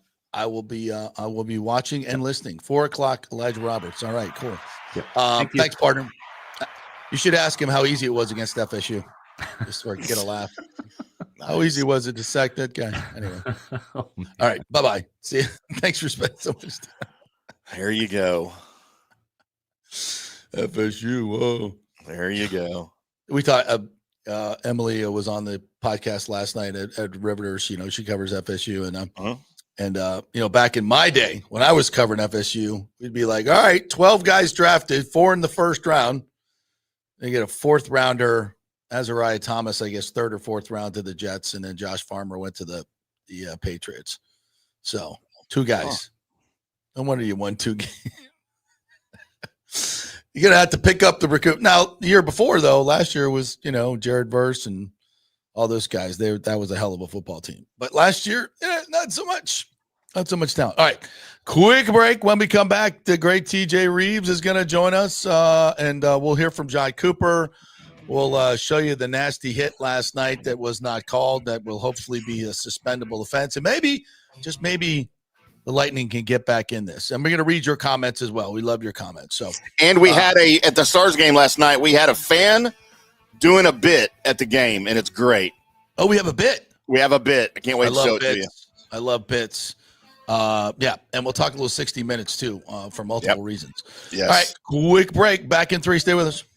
Hey, JP here for my concierge medical professional, Chris Lugo, PA. You've heard him on the show for a couple of years where he shares invaluable medical, nutritional, and supplement advice. With Chris, it's like having a medical provider as your best friend. What I love about this concierge service is the convenience and support he offers. I can text or call him 24/7 with any questions or concerns, and he'll promptly call in a prescription if needed. No office visits or copays required. It gives me peace of mind knowing I have someone genuinely invested in my health, not just focused on insurance profits. And the best part, the Bay Area Modern Medical Center's personal concierge service is more affordable than you might think. Don't let insurance companies dictate your health care. Take control of your health and wellness today. Visit BAMMC.com for more information and to schedule your initial free consultation. Empower yourself and take charge of your personal health with BAMMC.com. Diamond Days are back at the Golden Diamond Source, Tampa Bay's largest jewelry superstore. I love Diamond Days because right now you can get up to 20% off all the diamonds in the inventory, including April's birthstone. Plus, you can take advantage of 0% financing for up to 5 years. This means that if you finance $5,000, your monthly payment would only be $83. Best of all, your Golden Diamond Source diamond never loses its value. And listen up, all soon-to-be newlyweds, here's your chance to win a $2,500 shopping spree at the Golden Diamond Source, along with a wedding cake for up to 100 guests, created by the renowned celebrity chef, The Cake Girl, as seen on the Today Show. Entering is easy. Simply visit the Golden Diamond Source on Ulmerton Road for your chance to win big. If you want your special someone to say yes, make sure it's a Golden Diamond Source diamond. Visit us at 3800 Ulmerton Road in Clearwater. JP here for the Jeeves Law Group and my man Scott Jeeves, who lives right here and has long been a highly respected member of our community. He's a proud sponsor of the Tampa Riverwalk. Jeeves Law Group is also a proud sponsor of our Grand Central District in St. Pete and has neighborhood events throughout the year. He has an office on Central Avenue in St. Pete and one on South Howard in Tampa. You can't get more local than that. So when you need an attorney, you're going to hire some huge firm that advertises all over the state or the one that supports your favorite sports show. It's the Jeeves Law Group. We're local, we're trusted, and we get results. For personal injury and personal attention, call us for a free case evaluation. That's 8889-JEEVES. That's 8889-JEEVES. Hey, Tampa Bay, it's time to get your AC unit ready for summer. And here at Third Generation Plumbing and Mechanical, we recommend getting ahead of the game, keeping your family cool before the hot summer months with one of our maintenance agreements in the hopes of avoiding the dreaded emergency service call. Our maintenance agreements include, we'll test the electrical components, check and tighten high and low voltage wire connections. We'll check the refrigerant for manufacturer's performance levels, test thermostats, calibrate if needed, clean the evaporator coil and condenser coil, and clear and treat the drain line and drain pans. Just call us at 813-961-8024 for the special rates, and a human will actually answer. 813-961-8024 or go to thirdgenerationplumbing.com. Let's go! Right now, back to the show on FanStream Sports. All right, welcome back to the JP Peterson Show, brought to you by the Gold and Diamond Source. Diamond Days are still on here in April, so get your 20% off. And, of course, if you're going to pop the question, where better to go than the Gold and Diamond Source? Because they have the best customer service. They're not going to try to put you in a bigger diamond that you cannot afford. They're not going to do that sales pressure thing. They're going to get you the diamond that you want at the budget that you set, and they're going to get you a great price. And you can bring it back and get full price for it in a trade-in. When you make some more money and you want to trade up for your honey. Don't trade up on the honey for the ring, okay? She deserves it, putting up with your ass. So go to the Golden Diamond. GoldenDiamond.com is where you go online. You can buy your stuff online. But if you're getting a diamond, you got to be there. You got to go there and see it, feel it, touch it, taste it, the whole thing. That's what they do with the Golden Diamond. They won't make you taste it. But you might. GoldenDiamond.com. All right. Speaking of diamonds, here he is, folks, ladies and gentlemen, the great Bucs sideline guy, T.J. Reed. Always a Hall of Fame segue from you. Yes, thank you very much. You are the. By the way, call you a diamond in the rough because you're out there. We are coming up on numero 29. 29. Reeves and me. Wow! Congratulations. She has put time up to with upgrade me for that a long ring, time. pumpkin. Maybe. Those that had the under. You got blown out. I feel for you. We're hey, if I would have stayed married to my first wife, okay, this year would be 34 years. Would have been 34 However, years. you did the exchange more than once after that first wife, if I'm not mistaken. I did. I've exchanged twice. What is total amount of married time combined? That would be 3. No, total amount of time. Oh, married time. Okay, so 7. Okay. 3. All right, 10. Yeah. And 16. Wow, 16 on the third one. On the third one. Yeah. So you're up to 26 in total time. There you go. That's I know a lot about women, y'all. Yes. Like one of the things, years. Can we just digress for a second, because I know we haven't talked enough about I know we haven't talked enough about Shedeur Sanders, so we need to talk some about that. We haven't bemoaned the Lightning and their struggles enough on the show. Can we just digress? We are at the point currently in the Reeves household where two things are true at the same time. Okay. The first thing that is true is apparently I complain too much about the game plan of what are we going to do for dinner tonight. So this is being verbalized not only by the boss, El Jefe, Mrs. Reeves, but by the teenage twin daughters, that all I continue to ask about and care about is what are we doing for dinner tonight. However, the second truth at the same time. It's an important factor. Yes. And here we come to the punchline. The second truth at the same time, can the audience identify, is simultaneously getting text messages from the twins at school or from my wife who's teaching, etc. Are you ready? What are we doing for dinner tonight? And so this is part of being able, Tim, JP, and audience, to last for 29 years.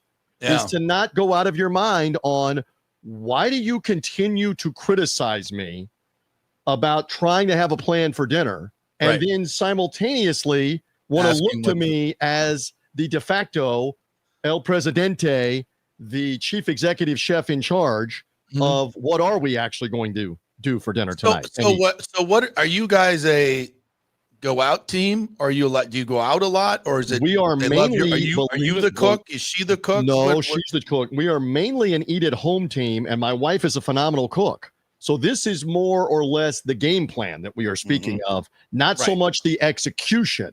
She is the Baker Mayfield, if you will. So what's her go-to? Like every mom has like 4 to 6 go-tos. She makes like a phenomenal lunch meat pastry that she made last night. I mean, she's got 10 of pastry. She's got like 10 of them. Yeah, she's got 10 of which is a homemade recipe. By the way, people may poo-poo lunch meat pastry, but I'm thinking no, it's outstanding because it's got a cheese sauce, a melted cheese sauce with cream of chicken sauce. It's a whole bit. I mean, it is a cardiac nightmare. Is this why she's throwing back espresso martinis? But exactly, you know the word because you know it too well that you have been around Mrs. Reed. Her espresso martini. We got to have an espresso martini every now and then, especially when we're around JP. But I just digress for a few more seconds to say we eat a lot at home, we eat out some, but at some point, I cannot be held responsible, mostly if not solely for what's the plan, and yet listen to the chirping. You know, we keep hearing about the chirping right now in the Lightning Panthers series. We'll bring it back to the hockey. Listen to the chirps. Listen to the chirping about how this is all that I care about when it's not the case that it's all I care about. I just want a stinking plan so that we're not looking at each other at 5 p.m., 5:30 p.m., 6 p.m. on what are we doing. Yeah. I'm off my soapbox now. The worst feeling ever. Yeah. By the way. I'm a take charge kind of guy. I'm just going to go ahead and take charge in that because I love to cook. You know, I got some go-tos, but give me a go-to. What did you cook recently? Give me something. Well, you know, I love something that's quick and good. Like I did a fettuccine Alfredo, chicken fettuccine Alfredo with chicken. Yeah, I mean what I'll do is I'm not making the sauce from scratch, you know, on a typical dinner night. I can do that on a weekend. But I get, you know, a base sauce and then I'm throwing I got my stuff. I got getting some fresh garlic in there, a little bit of salt and pepper, and some other seasonings in there. Fantastic. You know, and I'm throwing some extra cheese in there. What time is dinner at JP's house? And I can you know, get some nice chicken cutlets braised up, and within 30 minutes, I got a nice broccoli side dish. I got the fettuccine Alfredo with two types of chicken, by the way, because I have, you know, a lot of picky people in the household don't like certain textures, so I got to make different things, but I can still do it. Well, you know, but we've gone on too long about this. You missed my punchline. What time is dinner tonight for the chicken Alfredo at your house? And then we've solved Tuesday in the Reeves house. I can't speak to Wednesday or Thursday, but I was just thinking when me and Johnny come to Tampa here in the next few weeks, JP, chicken Alfredo. We'll do dinner one night at Cafe Paradiso, like we were going to anyway. The next night we're going to the Reeves house. Yeah, well, you could come to company dinner. Absolutely. That's correct. But we would have to have a plan at that point. So just alert me several days. We're also going to have a 3-on-3 too. So we got to do something. Got to have a little basketball game out front too. Yeah, we got to do something with the Reeves twins. Yeah. All right. So let's talk. We put it off long enough. What do you want to do? You want to do the Lightning? Let's do the Lightning because I got to do. Let's do the Lightning because my producer here has gotten a couple of nice pieces of video that I wanted to show you and have us all comment on. So sure. So let's hear from John Cooper. Let's do the hit. You want to do the hit first, and then we'll follow that with Cooper? Yeah. Hit first. Yeah. Here we go. This is Baker Mayfield, 7 yards out of bounds, getting smoked by a linebacker and no call. 7 yards. The same guy, by the way. Can you go back to the clip one more time? I don't look to make your life difficult. Keep going back. As we do this live on the JP show, look right before that, looking right at it, and calls absolutely. Now he may have been screened a little bit by that player, but that he should not work another playoff game this year. Will for that hit. That's further confirmation of what we're talking about. Yeah, is that everything? Are they going to go back and change the score of the game? No. Is that everything from that game? But that was a big deal because you also, by the way, lose Hagel for the remainder of the game, and you may lose him for the remainder of the series. Yeah, here because of that hit. That's the season. Clown stuff out of that. But at this point, if the Panthers if it's a third period and we're down 3 goals, take them all out. Take them all out. You're going to lose the series. Even if Tkachuk is hiding on the bench, go pull him off the bench and beat the tar out of him. So, but unfortunately, we don't have anybody to do that on the Lightning. Not the old days. You want to get Coop's reaction after the game? Sure.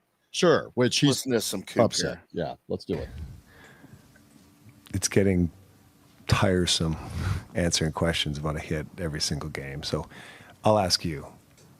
You asked me the question. Why are you asking me the question? Attorney John Do you Cooper. have anything to say about it? Oh, well, but, if anybody in here has something, stand up and let me know. I would have stood up right there and said, what the F is going on around here? He doesn't want to get – he's the Marshawn Lynch there. I'm just here to not get fined. Yep. He's trying not to get fined for what the truth is. All right, let's come back to reality. Reality is we sat here a year ago. This Florida Panther team is bigger and faster than the Chaps, than the boys.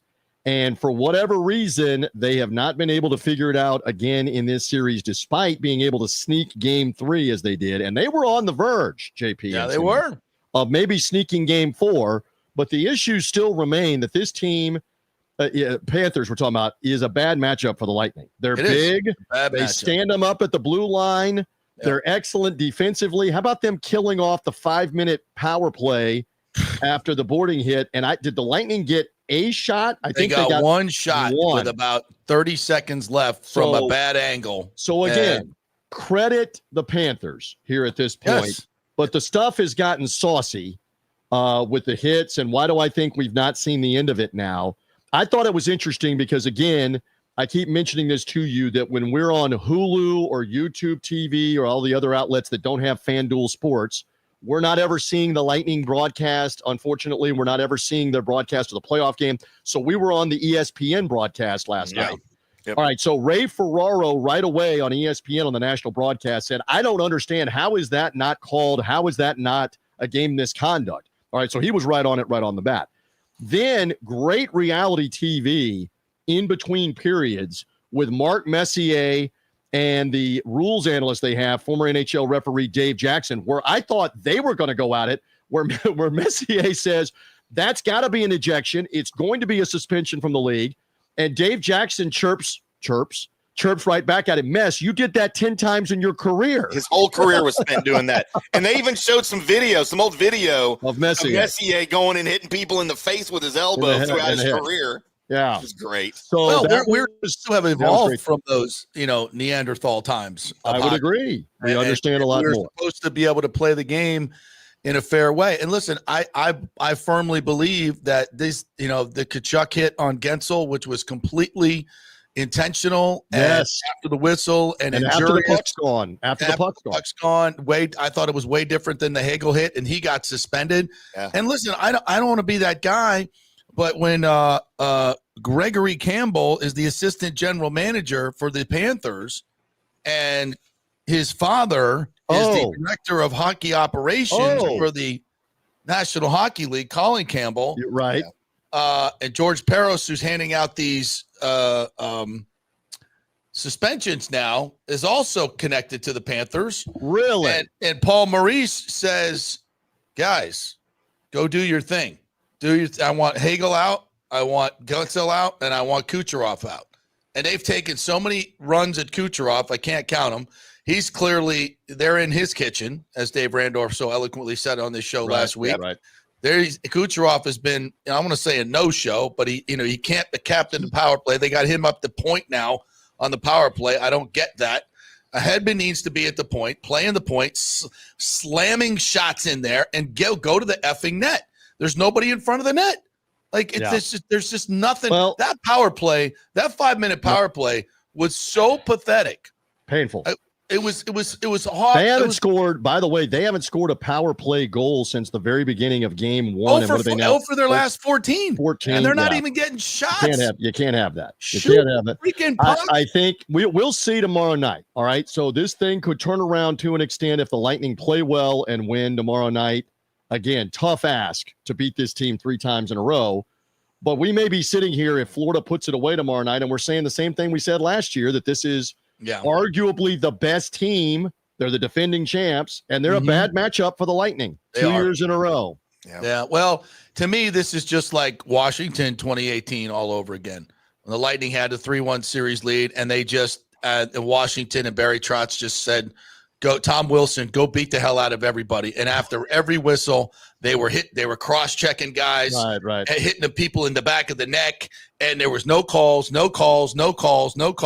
And after a while, it when you're a smaller team, it just takes all there's not a whole lot left, and the forwards you're going 11-7.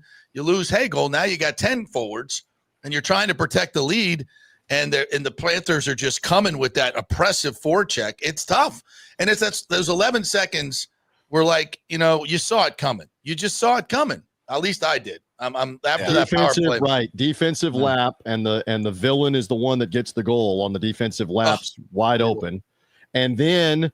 I'm sorry, the Big Cat's been phenomenal, but the Big Cat let that go-ahead goal in, and that's a bad bounce. He's got to stop that. He's got to stop that, as far as I'm concerned. Okay. Because from then on, you're playing from behind exactly into their hands at their place when they're big, they're physical.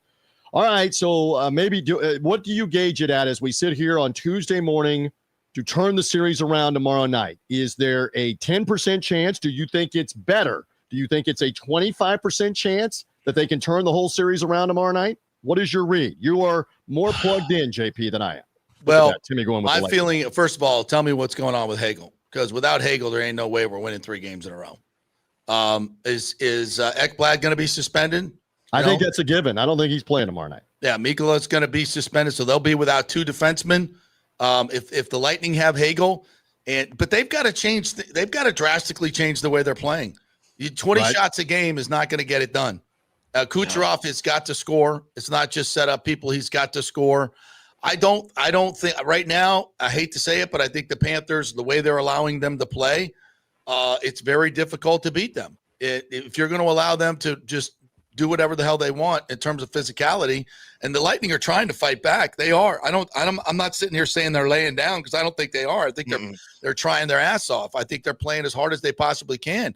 But at some point, when you're kind of a middleweight and you're going up against a heavyweight, the size, you get your the shots speed, in. The whole bit. Yeah, it's tough. All right. So let me ask you about the Bucs draft. How are you feeling about the Bucs draft? Let's do it. Well, we sat here and we talked about in advance. I said to you, edge rusher, cover corner. Edge rusher, cover corner, edge rusher, cover corner. Now, the first pick was a wide receiver. Who saw that coming?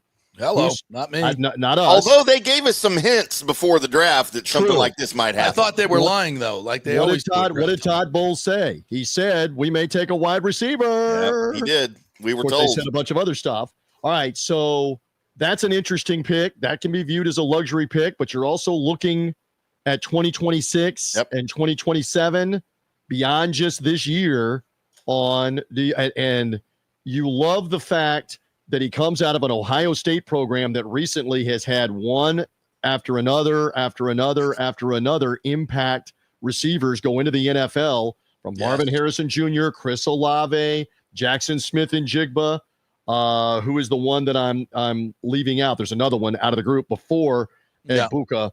The kid in New Orleans, right? Olave, I mentioned there was one more. You said Olave. Okay. Out of that group. How about Brian Hartline? How about Brian Hartline, their receivers coach? Is he any good? Yeah, I mean, they obviously have developed them. And the interesting thing, again, and I know you guys delved into this, Egbuka's from Washington State and knows Jalen McMillan and played 7-on-7 football with Jalen McMillan. So there's a connection there. So we are mining the Northwest in a large way with Bucky Irving and Tez Johnson and Jalen McMillan. And Vita Vea before. Yeah. I mean, one Cade after Otton. another. Cade Otton as well. Again, you go get 2 cover corners in the second and the third round, and then you get 2 pass rushers on Saturday in the 4th and the 5th round. And I would love for both picks at DB and at edge to end up being impact players. Probably not going to all 4 be impact players, but maybe you get 75%, and maybe you get 1 or 2 of them that turns out to be a real standout. You would hope the second and the third round defensive backs can stick and be longtime impact guys, Maybe one is, maybe one is not. Out of the edge rushers, I'm interested in both of those guys. And seeing especially the small school guy, and forgive me, the name has now escaped me. David Walker from Central Arkansas. What an interesting story. Yeah. And very well spoken in and around the interview. Yeah. Multi-sport star in high school, talked about how important it was from a family standpoint to play one more year in college with his brother. What does that tell you about the family concept? That was interesting. I guess that's why he didn't transfer. And David Walker may end up being a gem because people are going, who is this guy? And I keep saying, you're the same people that said, who's Yaya Diaby when the Buccaneers went and grabbed him. You're not going to hit on all of these, but this team knew what they were doing with Ali Marpet. Yeah. This team, who's a small school guy. So let's just see if David Walker or if the SMU former Miami Hurricane and SMU pass rusher Elijah Roberts, Elijah, he had 2 sacks in the Penn State playoff game, by the way. Yeah, he's a beast. So again, if you can get 2 of those 4, if not 3 of those 4, to be impact people, that is job well done. When their odds are really good at that. Yeah. By the way, here are the Ohio State wide receivers drafted into the NFL since 2019, and then I have give me the 4th name. Who did I have a point to all of this? So in 2019, Terry McLaurin, 2020, KJ Hill. I mean, he was pretty good. Right. Garrett Wilson in 2022. That's who you were thinking of. The Jets, along with Chris Olave, Jackson Smith and Jigba in 2023, 24, Marvin Harrison Jr., and now of course Emeka Egbuka. Emeka Egbuka, by the way, caught more passes for more yards at Ohio State than all of those guys. How about that? That's why you can't pass up on him. 6 catches in the national title game against Notre Dame, by the way. So we like the pedigree. Will it translate? Is he got to get in here and work hard? Yeah, and have a real chance to be an impact player? He's a pro. He's a pro already. And it's Egbuka. The G is silent. Okay, so just Egbuka. It's Egbuka. There's no egg. Egbuka. There's no egg. I like saying egg better. We'll work on that. All right. So again, the Rays have won 5 in a row. TJ Reeves. The Rays went and again, I can't see the games. I might have mentioned this with FanDuel, but am I correct? The Revolution will not be televised. That San Diego was 12-1 at home, and the Rays beat them 3 times in a row. Well, did you see the uniforms they made the Padres wear? Yeah, that's why they lost. I mean, the old school yellow and brown barf uniforms. No, which one those would have been fantastic. Yeah. No, it was like this lime green, pink accents going on. No matter the unis. I'll just tell you this: they were so bad that Ashley, my wife, loved them. Okay. She's like, "Oh, those are fashionable." Awesome. Yeah, I'm just saying when Kevin Cash Tim, said, do we have a picture? I'm getting it. Okay. When Kevin Cash said we need a change of scenery after the 13-game homestand, he wasn't lying. He wasn't joking. Where better to go? Yeah. Let's go to freaking San Diego, Petco Park, which, by the way, they pack 42,000 in there every single night. And it's interesting. If you put a really – by the way, I've been to Petco like 3 or 4 times. One of my favorite stadiums. It's awesome. It has so many accoutrements. The plazas are so big, and there's so many look at these things. What is that? That's why they got swept by the Rays. That's what that is. The only thing not that a baseball uniform. That is look horrific. at that. That's horrific. That looks like somebody the Savannah Bananas would play. Right, exactly. That's something out of the Caribbean League or the Savannah Bananas. It's Caribbean League. But by the way, Timmy, what in the name of Abner Doubleday and Jim Sundberg are the alternate uniforms that the Texas Rangers were wearing the other night against the Dodgers? Do you have that picture? The City Slick, whatever. Oh, the City Connect? City Connect uniforms. JP, have you seen these uniforms? Those are the San Diego. Those are the Padres City Connect. No. Show him with the black pants. These are great. I love these things. Hold on. This looks like. Let me see. I'll be the final arbiter of this. This looks like the softball league. When you see the Rangers, I was watching the game the other night. This looks like the softball league. Find the photo. Come on. These are my favorite Rangers uniforms. This looks like when we used to play the church league softball here in the area, when the Lutherans would show up. That's what the Lutherans were wearing. I'm not normally a fan of alternate uniforms. I'm a traditionalist. Yeah. But dude, these are my second favorite uniforms to their powder. I will say, go back to the San Diego I'm with uniform. TJ on this. Go back. That's bad. But go back to the San Diego uniform. The Rangers uniform definitely better than that uniform. Amen. Amen. I don't know what the Padres and the Rays City Connection are the worst of them all. The worst of them all. All right. So the baseball team looking up, the draft good.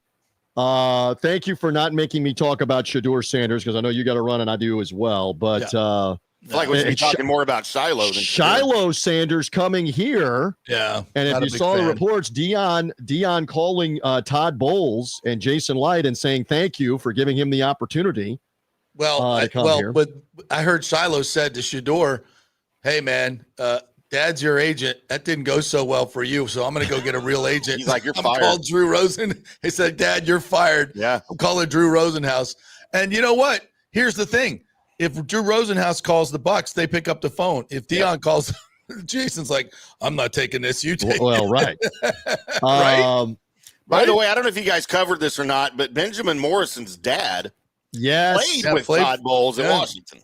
How about that? Going all the way back to the old Washington Redskins, now Commanders, may soon be Redskins again, and back at RFK's new stadium. And if you don't think Benjamin Morrison cares about football, do you see that phone call? Yeah. Oh my God. And by the way, Benjamin Morrison was running around trying to cover Emeka Ibuka in the national championship game, Notre Dame against Ohio State. So how about the Bucs did a twofer on the game tape and the research on let's get both of these guys if we can. So we like that. All right. And TJ, don't forget this too. TJ. There's another connection dinner here. Tonight. What's the plan for dinner tonight? Well, hold on. What's the other connection? There's another connection here. Was it well, now I forgot what it was. You guys all got me flustered here. Was it on a Bucs draft pick?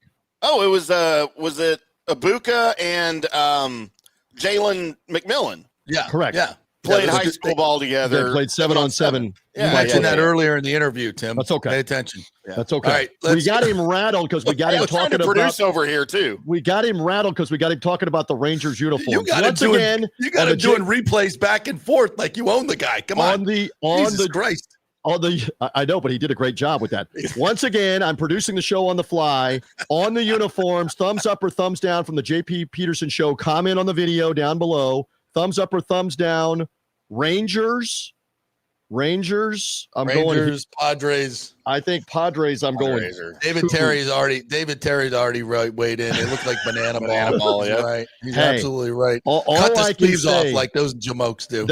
All I can say is maybe the Padres will be playing the Savannah Bananas. That this weekend, I saw some of it on YouTube and on ESPN Plus of them playing at Clemson's Memorial Stadium with Dabo Swinney leading them down the hill and the whole thing. That?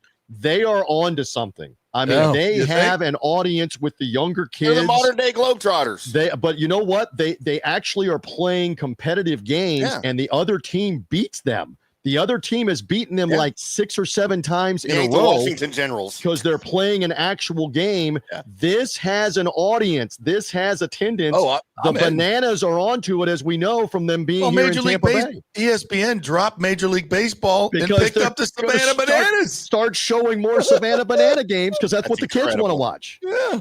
Brilliant. How many kids do you think are out there trying to learn and take batting practice wearing stilts? Yeah, well, they had 81,000 people at that Saturday night game. There are Major League Baseball teams that don't have 81,000 at their homestand of 7, 8, or 10 games. Yeah, that's right. Right now, it's crazy. Look at the Twins. Joke. Baseball's in bad shape. All right. On that note, I'm not sure what it is for dinner. If it's Taco Tuesday or not. If it's chicken, I will report back when I find out. You boys behave. Lunch meat pastry. That's all I want. I feel like TJ needs to be every night about 6:00 Eastern. He needs to post what his dinner is on X every night. So we do that from time to time. We do point out what we're eating or what we're making. But all right, you gotta go. I'll be back in touch. Kids, have a great week. If you need me, you know where to find me. I do. DJ Reeves, ladies and gentlemen. Hey, listen, I am rooting. They're over my shoulder. I'm rooting for the Bolts to keep winning and having home games because that's cha-ching from my man JP Peterson and a lot of others. I need a game 7 tomorrow night. Get me a game 7. All right, thanks, partner. See you, kids. There he goes. All right, let's hit our final break and come back and do comments, shall we? Got to get the comments. Got to get the comments. All right, we're brought to you by thirdgenerationplumbing.com. Get your unit inspected and tightened up. Get your units tightened up for summer. You don't want that call from the wife, honey, the air conditioner's out. You don't want that. That is not good. thirdgenerationplumbing.com. Those are the folks that'll get it done for you. John Rodriguez is the owner. If it ain't done right, call him. He'll make it right. You get an honest job done and get that special they got going on right now to tune up for the summer. So you know who to call if anything goes wrong, and you get a taste of that great customer service from thirdgenerationplumbing.com. They do AC as well. Back in 3. Stay with us. Ciao, Paolo Tini here, owner of Caffè Paradiso, voted number 3 People's Choice Award on Open Table. I want to thank all our loyal family of customers that have been enjoying our great traditional Italian dishes we make from scratch every day. It's a great family story we're proud of. Our family moved from Rimini, Italy in 1984. My dad, Caesar, started Donatello, and that's where I got the start in the restaurant business. I started Caffè Paradiso on South McDill in 1995, and we've been there ever since. From our traditional ossobuco, a veal slow roast for 4 hours, to our daily fresh catch, the Gruppo Paradiso, with a piccata sauce and lobster claw meat, homemade pasta like lasagna, farfalle salchicha, which is a bow tie pasta homemade with fresh sausage. Hold on a minute, JP's favorite. I love it. So come and have a glass of wine with me on South McDill. Get a reservation on Open Table and see all our 5-star reviews. Ciao, see you soon at Paradiso. JP here for Riveters, the official sports bar and grill of the JP Peterson Show. We're located just south of Ray J and Steinbrenner Field, so it's a great pre- and post-game spot, and the happy hour is amazing. Monday through Friday, 3 to 7. Check out these specials. $3 Bud Light drafts, $4 domestic bottles, $5 wells, $6 premium wells, $6 cocktails like margaritas. It's unheard of. And the Riveters food is freshly made daily. No freezers. Happy hour food specials include $3.50 tacos and barbecue sliders. $6 you get edamame or chips with the beer cheese, which is amazing. $8 buffalo chicken dip, my favorite. The truffle fries, chili cheese fries, also $8 at happy hour. As well as other specials throughout the week, including Taco Tuesdays, you get $3 tacos, and Wing Wednesdays, 7 o'clock to 1 a.m. in the morning, you get our amazing wings, 5 for $5 and $5 wells and wines. That's a good Wednesday night. So if you're tired of the preppy, overpriced, generic sports bars, come see the amazing, friendly bartenders and staff at Riveters, where customer service really matters. Riveters, just south of where the Rays and Bucs play. We'll see you there. Summer is coming. Do not get caught with your unit unprepared. Your AC unit, of course. The awesome folks at Third Generation Plumbing and AC have a special going on right now. You get a free 1-year maintenance package with any purchase of a new unit. They have special 60-month financing as well, so you don't need a huge chunk up front. Third Generation has an impeccable reputation built over 30 years of doing business. They do plumbing, AC, mechanical work, anything you need around the house. They are trusted folks. Go to the website and read the 5-star reviews. Deidre said, great company that always arrives timely. We have used them for our AC both in home and business and have been very happy. The staff is knowledgeable and professional. I would recommend Third Generation again and again. So give Third Generation a call at 813-961-8024 or go to thirdgenerationplumbing.com. Let's go. Right now, back to the show on FanStream Sports. All right, welcome back to the JP Peterson Show, brought to you by the great folks at Italiano Insurance. Get that Italiano Insurance checkup. They could save you hundreds or thousands of dollars. Let them do all the work. Check out all the different companies from homeowners insurance. You may be able to save some money, folks, especially if you've been with the same company for a long time. Let them shop it around. And also make sure you have your business insurance and your flood insurance, 2 things that a lot of people don't have that they should. 813-877-7799. All right, to the comments. John Hill, quite succinct. The Panthers play dirty. Ref, you suck. Agreed. Daniel Rivera, this was a brutal loss. We were 5 minutes away from 2-2 and getting home ice back, and now instead we're faced with a 3-1 deficit and having to win 3 in a row. A very good Panthers team. Yeah, it's a gut punch, man. It's a gut punch. And I'll just keep going back to the hit. If Hagel's in there, I think it's a different game. And, this is a team that has been absolutely locked down. I think 31-1-2 when leading in the third period. and that's with Hagel. Or even if Ekblad had gotten tossed like he should have, it would have been a different game the rest of the way. Those two things right there, Ekblad getting tossed and Hagel, well, Hagel couldn't have remained in the game, but it should never have happened. And the fact that they're doing it to get that end and they get away with it makes me crazy. And here's the thing, even if Ekblad's suspended, you're up 3-1. You're up 3-1 now, and so it doesn't even matter if suspend him, Mikkola, suspend them both. It doesn't matter. It's going to be very difficult for the Lightning to win 3 games. They got 2 of them at home where they haven't been able to win a playoff game. Yeah. So it's, I hate to be negative, but just trying to be, I'm just as objective me. This is not Jumbotron Lightning Hockey Night Live me saying, they've been the better team in the series, I think, overall. You can't just erase game 1 where the Lightning didn't show up. It's a tough road to hoe, but maybe they get, I'm not saying they can't. They did it. They've done it before, 2011.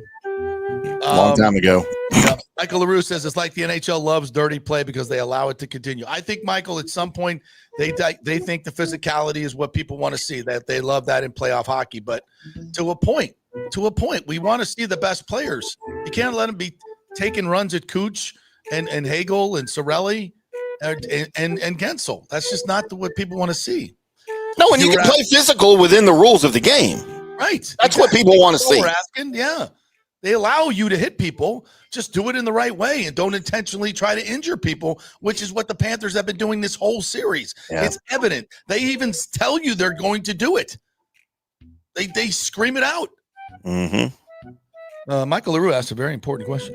If you were asked to rent a car for Bill Belichick's girlfriend, would you do it? I would do whatever she asked me to. She's older than my last girlfriend. So she's almost too old for me. She's out of my dating range. Yeah. But the 60 Minutes thing where she just pipes up and says, we're not talking about that. And then 60 Minutes puts it in there. Typically, I got no problem with either one of those things. Vice presidential candidate, Democrat, that would have been easily edited out. I don't have a problem with her dealing with Bill Belichick. We have to have true transparency. Look, I don't have a problem with her doing that. You're a joke. 60 Minutes, you are a complete and utter joke. Oh, they have been for 20 years. And what at the end of 60 Minutes this week, they come on to, the longtime managing editor of 60 Minutes has resigned because the Trump administration is just suing, blah, blah, blah, blah, blah. Well, he should resign. He should have resigned when you had Leslie Stahl go on there and say, the laptop cannot be verified. Yeah. Knowing damn well that it was. Knowing damn well the Russia, all these things, Russia hoax, putting Anthony Fauci out there talking about, the vaccine is safe and effective. You won't get COVID and you won't be able to give it to anybody else. I mean, how many more lies or do we have? The 60, the editing of the DeSantis piece was so funny. Well, it wasn't funny; it was tragic, but it was such an absolutely egregious editing choice that clearly changed the entire tenor of what was said, which is that the number one no in journalism. I went to journalism school, and 60 Minutes has long been. It's one of the reasons I went to journalism school because I love 60 Minutes and I loved what they did. And that reporting is essential to democracy. But when it gets, taken over by agenda-driven globalist companies, well, this is what you get. 60 Minutes, you're a joke. You are a complete joke. And that's sad. That's bad. That's bad for the world. But to answer Michael LaRue's question, yes, 100%, I would do anything she asked me to. Mm-hmm. Cody says the Lightning dynasty is over, sadly. I don't believe that. I think they just need to remake their bottom six. Changes. And I would say, JBB bringing in Bjorkstrand and Yanni. We didn't see Bjorkstrand. I think he would have made a big difference in this series. I really, really do. He was really starting to play well. He's a more mature, seasoned pro. It would have made a huge difference, but he's out as well. Tim says, think of SB of just being at summer camp for his time with the Eagles. Saquon Barkley. Drafted by the NYG men. Respect the office. Absolutely. Yeah. Respect the office. Love this one from Cody. Yep. Cody, love your show, JP. 620 could never say the things you do. That's why we do what we do, brother. There's no corporate agenda here. Rick says, disgusting and invigorating for 11 seconds. That was my description of the game last night. Sounds like my wedding night. Been there. Not your wedding night, but 3 of mine. Yeah. disgusting and invigorating, all in 11 seconds. We have live audio of my wedding night.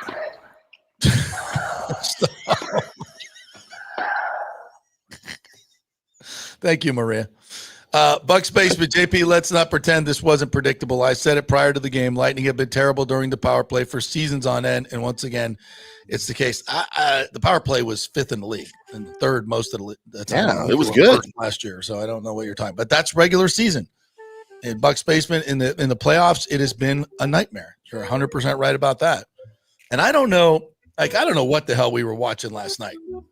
Kucherov at the point, and then Hedman down. I'm like, what are we doing?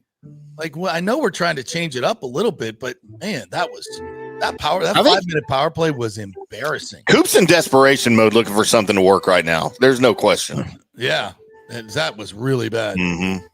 Michael LaRue says this Lightning team's a little soft. They don't like getting hit, and they don't want to hit back. Florida leads it again in a wide margin, 46-28 last night. Yep, it was 48-24 in game one. I mean, the hits aren't everything. I get it. But they multiply. It's a combination of them throughout the series, and it clearly has Kucherov out of his game. Lightning only had 20 shots for the game. Only 5 were by forwards. 15 were from defensemen. Bolts are getting outplayed and outcoached. I don't know what more Cooper can do. I think this is just Christopher Cole says at least it's almost football season. A long summer. There better be at least 2 Panthers suspended, but it won't happen because of the conflict of interest. I agree with you. They both should be suspended. But again, it's 3-1. If you'd have said to Paul Maurice, will you take a 3-1 lead and have 2 guys suspended? Yeah. Now suspend them for the rest of the series? Okay. And if the Lightning, that would, if you want to say, especially if Hagel can't play, and both of them should be suspended for the rest of the series. I think that would be, I mean, you're still at a huge deficit down 3-1 and without Hagel, but at least there might be close to some justice there. By the way, JP, while we're on hockey, you want to see the funny hockey bit from a fan here in Dallas? Yes, I do. So everybody's familiar with Jared Bednar, the coach of the Colorado Avalanche. Yes, sir. Really, really great coach. Apparently he's got a big fan here in Dallas that has tickets right behind the Avs bench. Oh, I love this already. Because there's the fan right next to the coach behind the glass, dressed just like Jared Bednar. How did he know how he was going to dress? He has shown up at every game in Dallas dressed exactly like the coach. How does he know? I have no clue, but I've got to find out. Because, dude, it's the same tie, the same jacket, the same shirt, the same pocket square. Dude, it's incredibly funny. So he must have some surveillance as they're coming in, or know somebody in the arena or something. Hey, what's he wearing today? Because the coach gets dressed just like the players do before the game. But right, dude, I don't know. But dude, it is funny as hell. That's great. And the cutaway shot, you can't take your eyes off it though. Like, it's hilarious. Yeah. Oh, so great. I love it. Lee Antonosa says the Bolts didn't lose because of the dirty hit. They lost because of defensive breakdowns in front of the net. First 2 goals, the guys were uncovered in front of the net. Simply put, the Bolts aren't good. Lee, it's hard to argue that point, though. He wants to trade. They think, is this the same Lee that wants to trade Vasilevsky and Cooch? Get a haul. All right, you ready to start over? That we need. More right rudder. Good morning to you. Brashad Smith is a player as well. Chiefs got a steal. I believe you are correct. Yeah. Bucs Race Bolts thinks Dean is gone. They save a lot of money with him. They give him the heave ho. And Nancy Hawley says we don't have any badasses. We as in the Lightning? What do you say? The blonde next to us was a dude wearing a wig? Is that true? No. I don't know. I don't have it up anymore. Hang on. Wait.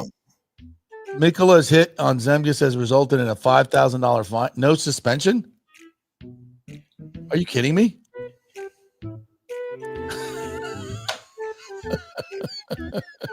Oh, wow. That's it? A $5,000. Oh, yeah. I don't see the blonde. It's a $5,000 fine. And no suspension? Or a guy that's making what? I don't know what Mikola makes, but $5,000. I mean, it doesn't matter. It's not enough. There's no suspension? You don't have monetary punishments for these guys because that doesn't mean anything for them. And a lot of times the team gives it right back to them.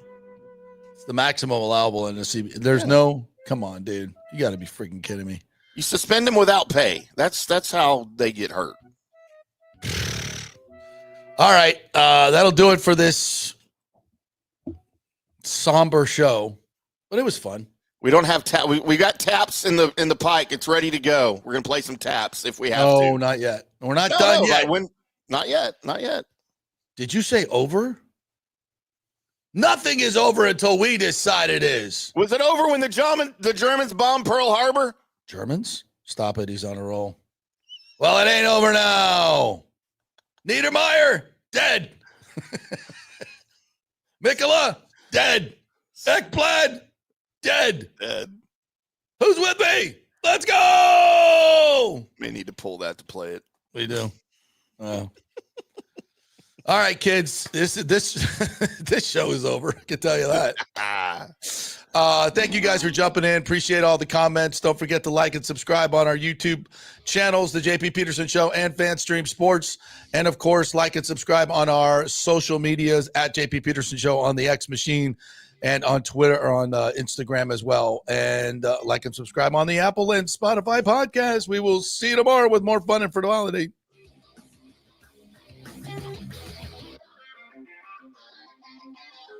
Thank you.